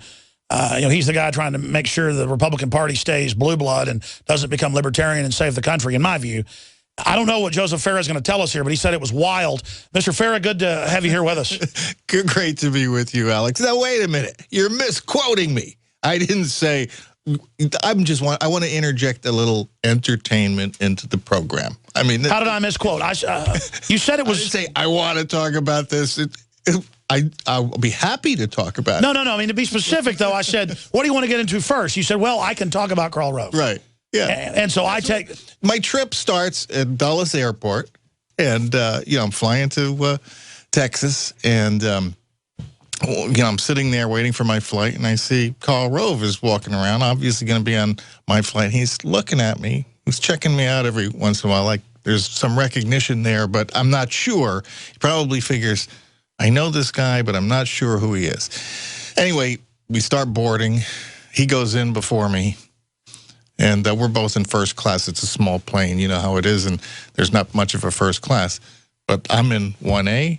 He's in 1B. And I go, wow, this is going to be a long flight. That's a 3-hour flight. So, shortly after we take off, there's a little bit of chit-chat, as there normally is, between passengers on an airplane sitting next to each other. And he comments on the fact that I ordered ginger ale, and then after I ordered ginger ale, everybody ordered ginger ale on the whole plane. And he said, wow, you really started a trend. And so that is the icebreaker. And so I start asking him, and you probably saw the story in WorldNet Daily today, on Drudge today. I asked him what was in the news. At the top of Drudge yesterday, and I think it's still there today, is this story out of the Spokesman Review out of Spokane, Washington. And it's a congresswoman, and bear with me, I don't have any notes in front of me. I cannot remember her name. It's like Rogers Brown, but she's a member of Republican leadership. You know who I'm talking about? Yes. Eastern Washington. And Drudge has this headline, linked to this Spokane newspaper. By the way, nobody could get to the link because Drudge is linked to it, and he probably melted down the servers in Spokane. I had read it just before getting on the plane, and so it was still fresh in my mind. So I asked Rove, what is the deal with this congresswoman, this member of the Republican House leadership, who is saying Obamacare is here to stay? That's what she said. And he had not read the article yet, so I sort of summarized it for him and got him to comment on it. And Rove's response was, I said, do you think this is going to help the Republican cause? That you've got a member of the House Republican leadership who's saying, Obamacare's here to stay. We're going to be tweaking it a little bit here and there, but Obamacare is here to stay. And so Karl Rove said, no, I don't think that's going to help us. That's a very bad idea. And we turned that into a story. But mostly the flight was sort of innocuous. I never formally introduced myself, Alex. I think he probably knew who I was because he was a little bit reticent to say, too much. But that was it. What are the odds you get on a plane? Well, you probably make that flight more than I do. I think your story illustrates, as a microcosm, all the problems in this country. The Affordable Care scam is unpopular with Democrats in the polls. Mm-hmm. It's unpopular with libertarians, conservatives. Some numbers are as high as 80%, but it's definitely unpopular as people learn how bad it is. It's a total screw job, and the same special interests that wrote it have their hand in the sock puppet Democrats and the Republicans, and so they plan to keep it in place. I've always believed that Republicans, even with control of one house, that they had the power to kill Obamacare. And I wrote about it and came to the conclusion, quite honestly, that they either just didn't have the guts to take the steps necessary, or they didn't want to get rid of it. And now, on the verge of them taking the majority in both the House and Senate, the fact that you have members of the leadership telling you it ain't going away. Now, think about this, Alex. I mean, this suggests, in one respect, they don't even want to win. because they have to be able to look at the polls and understand that this is critical to their victory in November. They could sweep and have the biggest landslide in modern history. It doesn't take a rocket scientist to know that. It's a giant victory. Run on repealing it. Right. But they're saying, no, Boehner's saying, we'll tweak it and fix some stuff. Right. Because the truth is, they want big government, too. They want their hands in 1/7 of the U.S. economy. I'm afraid you're absolutely right. Now, think about this. There are some things that probably would be okay to keep. But is it easier to take this monstrosity that Obamacare represents? How many pages is it? It's thousands of pages long. 13,000 pages of riders. Yeah. And to put that in place and start dissecting it, or is it easier to kill the whole thing and then put some pieces back that you think are appropriate? It makes no sense. Oh, I agree. I mean, if you were cooking dinner and a rat climbed up on the table and swam around in the punch bowl, you just throw the whole punch bowl out. But instead, Obamacare is like a punch bowl with 55 dead rats in it. Right. Rotten floating rats. And they're saying, let's just ladle them out and then put it through a filter. Joseph Farah, are you going to, what would you do? Throw out the punch or just take the dead rats out? I would not only throw that punch out, but there's a whole lot of other punch I'd like to throw out. And we could have done that if the Republicans were true to what they claim to be all about, limited government. So how do we stop them? We replace them with constitutional, libertarian patriots, which is what they know we're trying to do. That's why both parties have circled the wagons, spending money to kill the Tea Party, which Karl Rove does. He has his fake Tea Party He's the group. architect. Yeah. And I got to sit next to the architect for 3 hours, and I wish I had thought, if I knew ahead of time, I'd have been able to come up with a whole bunch. Was he cackling and snorting the whole time? No. In fact, he slept for a good hour. So did I. So. And you didn't strangle him. No. I'm joking. I was on my best behavior. Oh, my gosh. Joseph. I'm not a violent man. No, I'm joking. Now they're going to say Alex Jones wants to strangle Karl Rove. It's a joke. Well, remember, it was Karl Rove who said he wanted to murder Todd Aiken. Remember that? Oh, yeah. Well, and it was also Rahm Emanuel who would sit there talking about Republicans and Democrats at cabinet meetings screaming, die, die, die.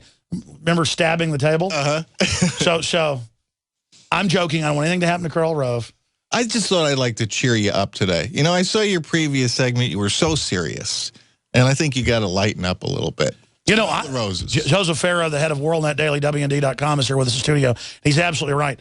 I am too serious. I'm freaked out. You're too wound up. Can't get anything done if you're too wound up.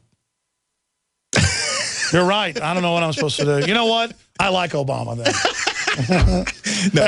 No, I mean, I agree with MSNBC. My kids belong to the government. By the way, I have to tell you, walking into your studios here, MSNBC's got nothing on you. Oh, come on. I've been in there many times. Well, we're about to launch the new studio. Should have been done 6 months ago. I've just been so busy. This is so cool. Do people know what you got here? This is amazing. No, it's like a little hidden command base. Don't say the name on the building, but as you notice, it's not very clandestine. Same thing where we are, Oh, yeah. So, you got a nice place. Yeah. Your place is really nice. Well, thank you. Better interior. Yours is higher tech, though. Yours is really cool. I mean, I love you got equipment and all kinds. Very impressive and a great staff. Well, they are good guys and gals, and we're expanding the staff. If people don't want to hear the gibbering redneck 3 hours a day, we've got all these great reporters now. And we've got David Knight who fills in on the show, does a great job. And so we're trying to expand it out. So we've got some calm people here as well. Right. And then they just kind of wheel me out. You're like the guy, what was that movie, Network? Howard Beale. Yeah, Howard Beale, yeah. The mad prophet of the airways. But I was, watching you just in the last segment in the studio, I thought, wow, I'm getting scared here. Alex is scaring me. I'm scared. Yeah. I mean, not scared like I'm in a fetal position. I'm really sick of the tyranny growing. I mean, we've gotten comfortable, Joseph, like we said last week, with them persecuting us. I mean, they really are persecuting people.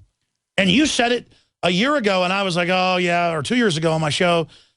You were right, man. Obama's going wild. If I had thought of this, I would have told you to look up a YouTube video. That I just, I've hardly been on the computer at all because of, traveling and all the obligations I have here. But this morning, I saw a brand new YouTube posted, but it's from 1997. And it's Ron Paul, you may have seen this, talking about the BLM and what a threat it poses to property rights in the West. Well, we should play that tonight. It'll be Ron Paul and the BLM. No. And guess who he quotes? Who? Joseph Farah. He quotes an article that I wrote in the Houston Chronicle. This is going back to 1997. The thing is, Alex, this stuff's been going on for a long time, and I've been witnessing it, and maybe my immune system is built up. No, I agree. That's our blind spot, is that we've lived under the shadow of this dragon so long, we may not notice it's getting ready to sit on us. Joseph Farah is our guest. I'm Alex Jones. Stay with us. Joseph Farah is our guest. Again, Joseph, I can throw out a lot of questions here, and I want to get into Ukraine. I want to get more into media matters with you. I want to talk about the new book you guys put out. It's got to have the best cover I've ever seen. Police State USA, we're going to talk about that. But, you know, you've got a publishing empire, radio operations, TV news, one of the biggest news sites in the world. And as you just said, we found that Ron Paul video. We're going to post it on Infowars.com of him sourcing an article he wrote in the Houston Chronicle back in '97 about the BLM. There are the reverberations of the good you've done and others have done. There's also the reverberations of the bad. But why do you think they're launching such an unprecedented persecution of conservatives and libertarians right now? Because like you said here a couple of years ago, you said when Obama gets reelected, he's going to try to kill us or arrest us. And off air, I said, are you serious? You said, listen, I've been doing this 40 years. I used to be a communist when I was a teenager in college. They mean business, guaranteed. I mean it. Expand on that now. They don't have a sense of humor like we do, Alex. Okay, they don't necessarily enjoy life the way we do. No, it's absolutely right. When I watched Bill Clinton, be careful what I say here now, get away with murder. Okay, get away with murder, quite literally. And including using the IRS to go after his political enemies. Everything that you see Obama doing now, Clinton started it and got away with it. There were no repercussions. There was no, consequences. And so thus I knew that when Obama had the chance, he was going to do it, and he was going to do it bigger and better than Clinton did. And that's exactly what's been happening. And, you were citing earlier the communication stream of conspiracy going after the end. Who are their enemies? Their enemies are law-abiding Americans. It's our names. Yeah, who disagree with And they say in memos, we're going to target them, and then they come do it. Yeah. It's a criminal conspiracy. Right. Now, why do they do it? Why are they doing it now? Why is it on steroids now? Well, because they get away with it. I mean, how many congressional investigations can you have going on at one time? Benghazi and IRS and, go down the list of all the Obama scandals and criminal activity. There are no consequences for any of it. It never comes to resolution. They stonewall. And then you have to ask yourself, how serious is the other party about actually bringing justice for anybody? And I don't know the answer to that. But I do know that we don't have a choice. We've got to put them to the test by throwing these rascals out. Because it is like I said, look, I did not enjoy 8 years of the Bush administration, as you said earlier. I saw, chaos and corrupt practices and, crazy stuff, pushed the New World Order, the whole night. And the bureaucracy power grabbing. Right. The one thing they didn't do is they didn't come and take my children away. They didn't try to put us in. MSNBC runs promos saying we're coming for your kids. Exactly. I mean, they are like body snatching aliens or something. Yeah. So I said to you, and it was hard for me to say it, as you know, as the guy who wrote, don't vote for, I mean, I was the guy who... You wrote none of the above, right? Never vote for somebody who is not truly supporting the Constitution. A minimal requirement. Well, I knew Mitt Romney wasn't a constitutionalist, but I thought it's an act of self-defense. And at times like this, you can see what's going on around us. We do need to act in our own self-interest sometimes. Otherwise, there won't be the voices of... No, I agree. I've always been such a purist politically, which is easy to do. But then you're on the enemies list because you're promoting freedom and a Bill of Rights. Right. And they're talking about how they want to arrest all their enemies. I mean, how do we act in self-defense then? What do we do, those of us that want to just preserve basic freedom? Well, the most important thing we can do, and I've said this before on your show, that is that we support one another. And I don't mean I have to agree with everything Alex Jones says or he has to agree with everything, I say. Well, we don't backbite. We keep the ammo going downstream at the enemy. And when you get in trouble, I got your back. That's the way we have to be, because we actually believe in freedom. We actually believe in the First Amendment. We actually believe in liberty, and that you have to fight for those things. And if you get in trouble, even for saying something I might disagree with, I have to be there for you.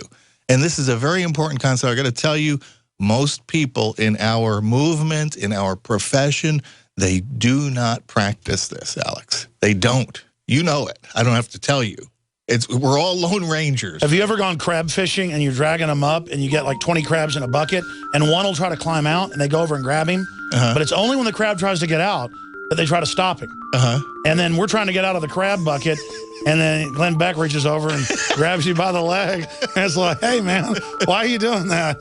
And I look down at his little... We're going to name names, were we? No. But, oh, no. I want to come back and get into the whole waterfront, take phone calls. But how do we defeat the New World Order? Straight ahead. We're on the... Halloween music. John Carpenter's Halloween bringing us in. You know who Joseph Farah looks like? It just clicked. Tom Selleck. Lee Van Cleef. Angel eyes. Look at those little angel eyes. They're green, but... Remember that's what Tuco calls him? In The Good, the Bad, and the Ugly. You remember that? But you're good. I'm just saying you look a little bit like Lee Van Cleef. Oh, look at those little angel eyes. All right, getting serious here, ladies and gentlemen. So much is going on. Tell me about this new book. You guys, how many books do you publish a year? We do about 12 to 15 books a year. You know, we keep it under control that way. Otherwise, we don't have enough marketing bandwidth to make them successful. Now, this one, I thought of you. I had to bring it in because this is really inspired by what you talk about so much on the air. And Police State USA. This kind of tells it, it's very up to the moment right now on all the technology that's being used, surveillance technology, drones, the whole 9 yards. And as you say, you know, we're not heading toward a police state. We're there. And that's what this book is all about. Written by Cheryl Chumley, who works for the Washington Times, great reporter. And she did a great job with it. And, you know, so it's not out yet officially. Don't try to buy this today at Amazon. Well, that's good because we sell a lot of your books at InfoWarsStore.com because they're all so good. And this one you'll love. I want to read it and I want to carry it. So I want to tell Weldon I want to have this book, and I want to. Who is doing your covers, man? That has got to be one of the best covers I've ever seen. That is a very dear friend of mine, my son-in-law, who is our creative director at WND. He's world class. I think so, but I'm a little bit biased. No, I mean, I look at book covers. If I was in a bookstore. He's amazing. I think our covers stand out, you know, at any trade show you go to or anything else. Well, you've had a lot of New York Times bestsellers. The highest percentage of any publisher in the world, yeah. 10% of our books become New York Times bestsellers. That's like off the charts, okay? If you were publishing, like Regnery has a very good... You've also ghostwritten a lot of #1s. Yeah, but we don't want to talk about that. That's right. Air. No, I'm lied. It's not true. It's a conspiracy theory. You're dangerous. No. You're not only dangerous to the estate. No, you didn't tell. I've known that for years, but you didn't tell me shut up. Okay. Actually, Joseph Farah never wrote anything in his life, right? I collaborated on. That's right. Projects. That's right. Big projects. Yeah. Projects. Well, you know why? Because you love freedom, and freedom's popular. I mean, how could I, from Access Television, reach 15 million people a week one way or another and fund a $10 million a year operation, literally self-taught? It's not that I'm even that good.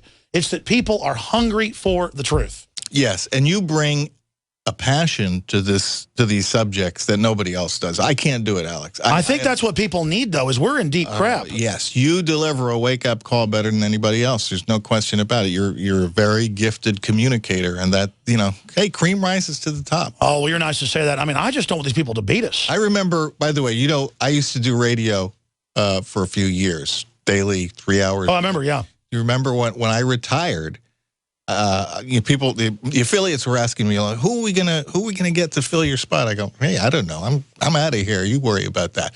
You know who filled most of those? I remember I got some of those affiliates. Thank you.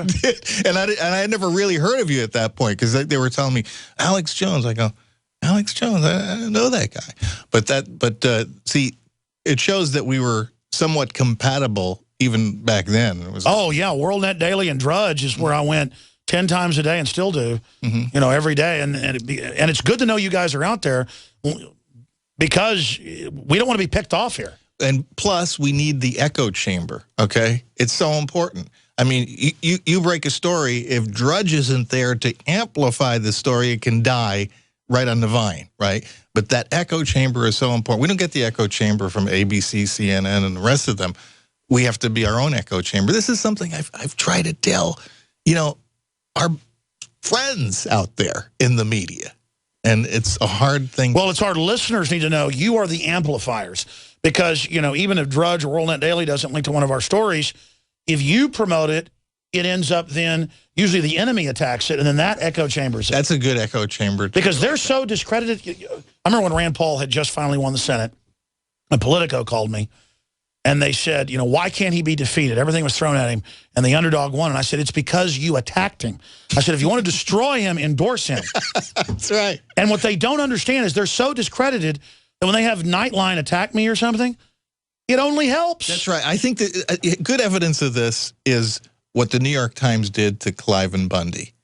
It was so obvious that a lot of people were able to just see through that. It was so predictable that the New York Times is going to go and try to do something to scandalize this, you know, small guy, this guy who lives very modestly. I mean, if most people went there and saw the way he lives, they wouldn't believe it. It's a caveman. Yeah, okay. And that's what they did. But you read the story and you say, I've seen this movie before. This is what they're going to do. And it's actually a great compliment to Bundy that the New York Times saw him as such a threat that they had to kill him, you know. Politically. Right, yeah, politically. What would have happened if the owner of the Clippers would have been a Republican? That is a great question. Every Republican in America would be asked on camera to denounce him. And, of course, we see nothing like that. He's a big-time Democrat, as you know, contributed to Gray Davis, who is the reason, by the way, I moved out of California. Gray Davis is the person. Oh, he was horrible. Yeah, and a bunch of others. And so he's got a lifelong Democrat. But what else is interesting about this? The history of the Democratic Party and racism.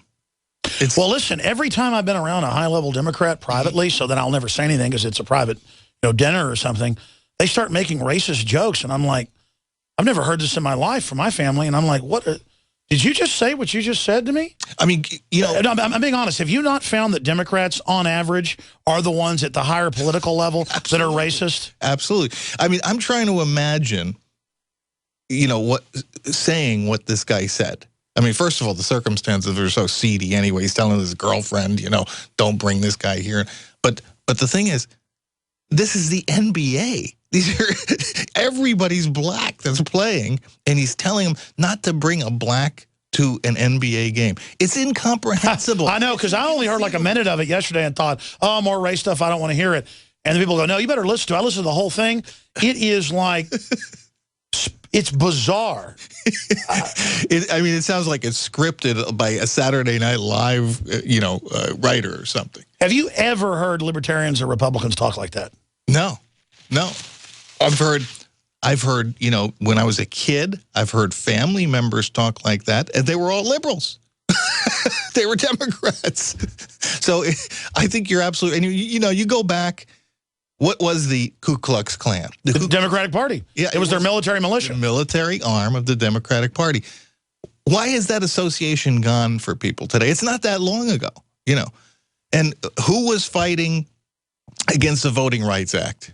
The Democrats. Yeah. So, I mean, it was Eisenhower and the Republicans passing all that and putting the... What party was Martin Luther King's whole family in?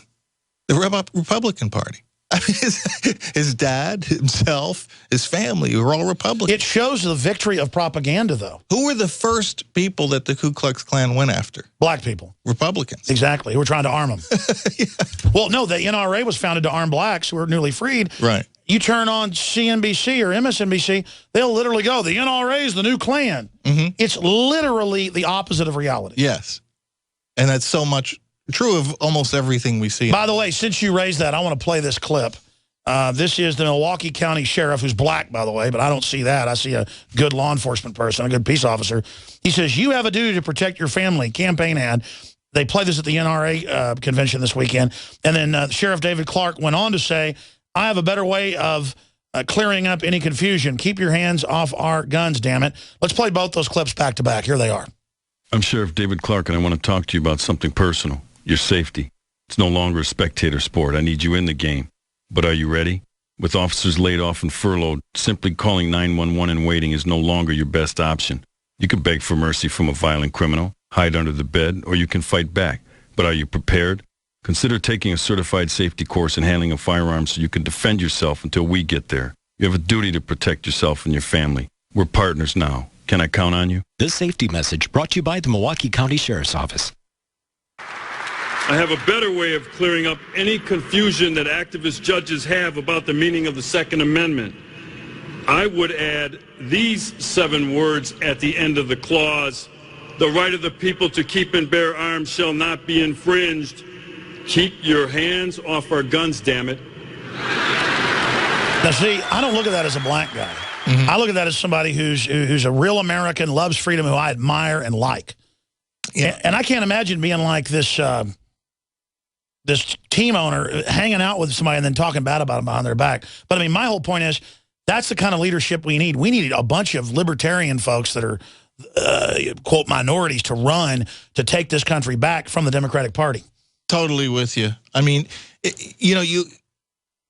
believe in what Martin Luther King sought for, which was this colorblind society, and, we look at people, we don't look at the color of the skin, we look at their character, what I'll go hear music. I don't care if the guy's got blue skin. If I like their music, I could care less. Blue skin, I have a problem. No, but they might be dead. You know what I mean? Rainbow color. No, I mean, exactly. It's what somebody produces. If somebody was Chinese and wrote great science fiction books, I'd read it. I'm not even going to care that their name's Chinese. I don't get it. That's what you're saying. Exactly. And it's odd, but I've know lots of conservative people and Republicans, and except unless you get into sort of the Republican establishment, country club Republicans, you just don't find racism there. And, maybe it's because of the party of Lincoln, and it's a party that was literally founded fighting for the rights of black people when they were slaves and thereafter. That's what the Republican Party is all about. Well, I mean, look at Byrd, the Grand Dragon, and the big liberal. All the Democrats knew was racial politics. And they were losing it because of demographics. Right. So they just flipped it and... yeah, let's use these guys. It was if it was planned out, it was a master stroke. Well, we have the LBJ letters. It was. And Margaret Sanger before him. Yeah, and LBJ is a great example because he was the guy straddling those two worlds there, as a... How do you counter something that diabolical, that evil? I'll tell you, I'm always afraid you're going to ask me for a solution. And, the world I live in is, I hate to tell you this. I mean, I'm actually a journalist. I've always been a journalist, and I always felt like my job was telling people the facts. And then they could decide. Yeah. But, I've done this a few times. I've written a few books where I've attempted to give people solutions. And honestly, Alex, things are so tough right now with all the things you've been talking about today and every day on the air. I mean, we are entering a dangerous new phase for this country from which there may be no return. And I have to tell you that there are lots of things we could do. There are lots of things we should do. There are lots of things we have to do. And we could talk for hours about that. But there's one thing we better do that's a component of all of it in terms of if we really want to solve it. And that is to embrace the creator God of this universe, to repent of our sins individually and get right with God.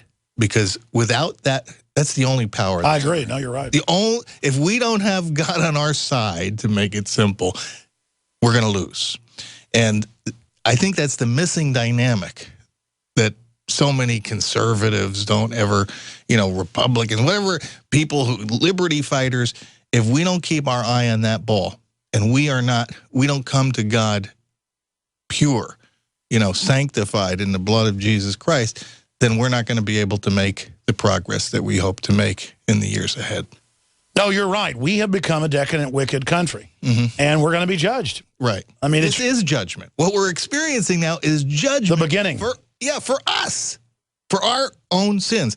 I'm not pure. I'm not sitting here telling you I'm holier than thou. Alex, I'm not doing that. I'm saying join me in repenting of sin. No, I can feel it. You're moving my heart. Yeah. In fact, I was thinking this morning, people call up, tell me how great I am, and I don't really, people know my life, they think that's a pretty moral, nice guy, but I feel evil. I feel like I'm not doing enough. I feel like I should repent. And I think that's that overall spirit of knowing as a nation, we need to really get ourselves straight. And another thing is that I think there's, you know, the church today out there is so corrupt. The theology that is spread is ridiculous. I mean, repentance is not a one-time thing. You don't say, you know, I accept Jesus Christ into my heart, and that changes you and forever. Repentance is a constant thing that you need to do throughout life. Look at King David, for instance. All the things this guy did wrong, right? Why was he still a man after God's own heart? Because he always repented. Heinous crimes, killing people, you know, all kinds of things that he did. He was also in crises. That's right. But that's the model for us, is that it's not a one-time act. Literally every day we've got to, you know, bare our soul. What's the verse in the Bible that if my people will... 2 Chronicles 7:14. If my people, which are called by my name, that he's only talking to believers here. See, I used to look at this verse and say, Alex, how are we going to get everybody in America or elsewhere to do this? That's not what it's about. It's only for believers. If my people, which are called by my name, shall humble themselves, that's a key, and humble themselves and pray and seek my face and turn from their wicked ways. 4 things that we have to do. What does he say he'll do? He'll hear our prayers. In other words, if we don't do those things, he doesn't hear our prayers. Forgive our sins and heal our land. Wow, that's a great prescription that God gave us. And I believe it's for us today. You know, some people say and our land is sick. It needs to be healed. And when I say I feel evil, to quantify that, I feel humble and dirty. I feel like my best works are dirty rags, quote the Bible again. Right. You know, in the presence of God's Spirit, you know, I realize how broken I am. Then I see other people just running rampant in evil and using lies to manipulate and dumbing people down. I mean, that is just so evil. Right. And that's precisely it. I mean, you know, like I said, if we did every single thing that we put down on our list, if you and I and a bunch of other people who think like us got together, we made a list of all the things we have to do to overcome the evil we see before us, it won't work unless we include that one spiritual dynamic as well. Guaranteed. No, you're right. That's what it comes down to. And the judgment's only beginning. I mean, I have a real feeling of dread in my spirit about what's coming. I agree with you. We'll be right back. We'll take a few segments. Be with us till 5 after. Take a few phone calls, folks. Joseph Farah is in studio. All right, folks, we're going to do a little bit of overdrive with Joseph Farah, and then he's going to be on an airplane back to Virginia. We're going to go to some of your phone calls. Jeffrey and Lance and Felicia and Dan, Carl. Get as many as we can here today. Appreciate you holding over from the last hour. This hour was brought to you by mypatriotsupply.com/Alex. We find a lot of their specials. It's great, high-quality, storable foods, other preparedness items. It's a non-GMO, organic, and they have great customer service. Give them a call at 866-229-0927, mypatriotsupply.com/Alex. And don't forget InfoWarsStore.com that supports our entire media operation and our other sponsors. Thank you all for your support. And support other real media. We're not the alternative now. We are the new media. And I didn't even get into that, how they want to censor the internet, all of it. But Joseph Farah, I was bringing up to you during the break, as Iraq violence grows, U.S. sends more intelligence officers, Reuters. They admittedly, under Obama, put a bunch of al-Qaeda in western Iraq to attack Syria. It's those same people that have now, with heavy weapons, come into Fallujah and other areas. And they think we're so dumb that they're doing this out in the open. I've never seen anybody do something this bold. And, of course, it ties into Benghazi. Why do you think this is happening? Is this because they think we're so stupid? Well, Yes. I mean, Al-Qaeda is actually serving the interests of this establishment right now, this political establishment, whoever it is that runs this country. To a certain extent, you know, it's partially true that we helped create Al-Qaeda. I mean, that's no big secret. We've talked about that, I'm sure. And then the other thing is this. Ultimately, the people in charge, this establishment, is not nearly as threatened by Al-Qaeda as they are by Alex Jones. You are the enemy. Al-Qaeda is not the enemy. Well, the White House memos show that. Al-Qaeda might be an inconvenience sometimes. It might be a pain in the neck. But they're not the enemy, and they never were. And that's the thing we have to understand. They'll use them because they're so vicious and evil. Right. I mean, seeing the atrocities they commit and the blowing up churches and eating hearts, it sounds like something out of a comic book. I mean, right. It doesn't sound real. These are truly evil people. Don't get me wrong. What I'm saying is that the power structure in our country... No, I know. It's so amoral. They're using them, yes. And then they can take our liberties because of the threat. Right. See, I never said Al-Qaeda wasn't real and wasn't attacking people. I'm saying they're using it and letting them do what they do to enslave us. Mm-hmm. Right. So when you go to the airport, you got to go through all this song and dance, and that's just conditioning. Do you remember, by the way, I was thinking about this just recently, how you were straight on point on this issue when they started putting these new machines in, these intrusive scanners and so forth, and it was news, and you managed to break it through, become a news story for everybody. Drudge did. We hammered it, Drudge did it, and it became the #1 story for about 6 months, off and on. And then what's happening today? Everybody's accepted it. Everybody's marching through like good robots, and you never hear any complaints about it anymore. I was talking to a guy the other day that I've known from college, and he goes, yeah, I hear your show sometimes, but not often. He goes, I hate those scanners like a prisoner, and they still pat you down. And I go, listen, you can opt out. And he goes, no, you can't. Right. And he didn't believe me, and I was like... I see very few people making an issue of it anymore when I go to the airport. And, you know, I just think that was the purpose. This is programming for people. And for a while, they quit groping the kids. Now that's back. Mm-hmm. And that's why I don't like flying with my kids, letting some weird guy grab them. They want to grope the kids at school, so they might as well start at the airport. No, it's pure conditioning, yeah. It's pure conditioning. We're going to go to break and take a couple calls in this little extra, dessert segment coming up. But in 1 minute, other key points for folks. Mm-hmm. Wow. Key points. Listen to Alex Jones. Oh, stop Support Alex Jones. Go to that store.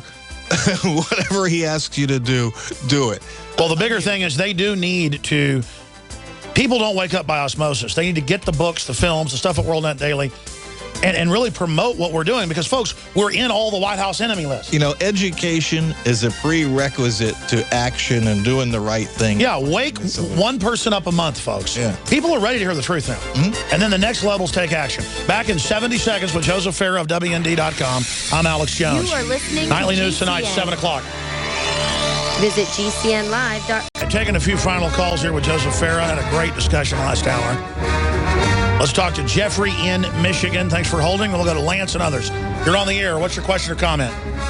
Greetings, gentlemen. Much love. I appreciate you taking the call. Hey, real quick, first things first, Mr. Farah, Mr. Jones, keep doing your thing. It's a wonderful part of life when you can hear from a grand stage such as, broadcast, people proclaiming Christ and being real.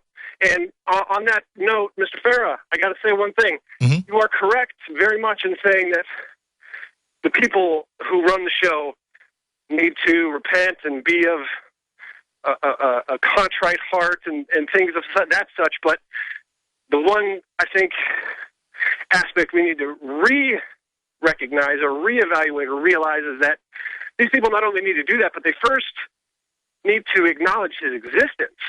I think that's the major issue, denial. Well, I want to say this. I've been a Christian my whole life, but not the establishment church. I have a spiritual relationship. But just as things get worse and worse, for whatever reason, if even if there are atheists out there listening, I need Christ, and I believe in Christ, and I believe in the ideas of Christ. And I couldn't do this and have the courage that I have. And I'm not bragging. I'm just saying it's the opposite. I'm weak. I need God. Okay, and so I just noticed the people fighting the evil are mainly true Christians. And so all I know is evil is growing everywhere. We better do something. Right. And look, what we're talking about here is a sense of powerlessness. I mean, you've got this platform that you use, and it's a big platform. But, you know, there are a lot bigger platforms than this that we're not getting to. And so, you know, as we had some success with WND, I felt, you know, everything I've been working for, I still have this sense of powerlessness at the end of the day. Well, you can't be paralyzed by that as long as you know that we serve this mighty God, holds the universe together. Without him, if he went to sleep, you know, the physicists have now proven what the Bible says, that there is a invisible dimensional force holding everything together. There's something outside of it. Mm-hmm. So, you know, as long as we know that he's on our side, then, you know, we can never feel powerless again. The system wants us to feel powerless, but yeah, no, you constantly think, I've got to do more, I've got to beat him, I've got to beat him. You finally got to realize, no, just calm down, smooth out, do a good job. Yeah. But don't, because that's why I really used to blow up and gibber on air, was because I was just so mad. There's a world government. They're tyrants. It's real. Stop denying it. You know? I've noticed you've calmed down quite a bit. Yeah, I still get upset a lot. Because I just I mean, I'm reading documents, executive orders. People go, that's a conspiracy theory. Mm-hmm. At a certain point, you're sick of it. Exactly. I've been hearing that for too long, the conspiracy thing. Meanwhile, the White House puts out the communication stream of conspiracy commerce report there in black and white. Nobody calls them conspiracy theorists because they're winding this. And it's an open conspiracy to shut down free speech. Yeah. I mean, anyone would figure. Any journalism professor would read that and say, this is the stuff of the Soviet Union. Yeah. I mean, this is their indictment. This is their confession of how evil they are. Exactly. I mean, can you imagine writing a memo if you were, how do we shut down Farah and shut down people investigating Vince Foster's death? Mm-hmm. They should be investigated for wanting to cover up investigations. Precisely. Thank you, caller. You know what? I can't get to everybody else. I apologize to everybody. If you call back tomorrow, I'll get to you. Joseph Farah, WND.com. You guys just get better and better with all your coverage and everything you're doing, and I really appreciate all the work you're doing, and that you also link to our stories. I'm the leader of the Alex Jones fan club. Oh, my gosh. Joseph Farah, thank you so much, sir. God bless you, brother. And are we allowed to say the film you're working on, or we should just leave that secret? I think it's a secret. Yeah, we'll do that, but it'll be exciting, and a lot of great work. I think that's the key. I know that Alex Jones is a major star of it. So oh, please. Oh, yeah. Like my big pumpkin head? You haven't seen it. I've seen it. Oh, my goodness. All right. Joseph Farah, thank you so much, sir. Yeah. All right, we're going to go out and have a glass of water, and then he's going to get on an airplane and get out of here. Great job to the crew. Nightly News tonight, 7 o'clock. Become a subscriber. That's it.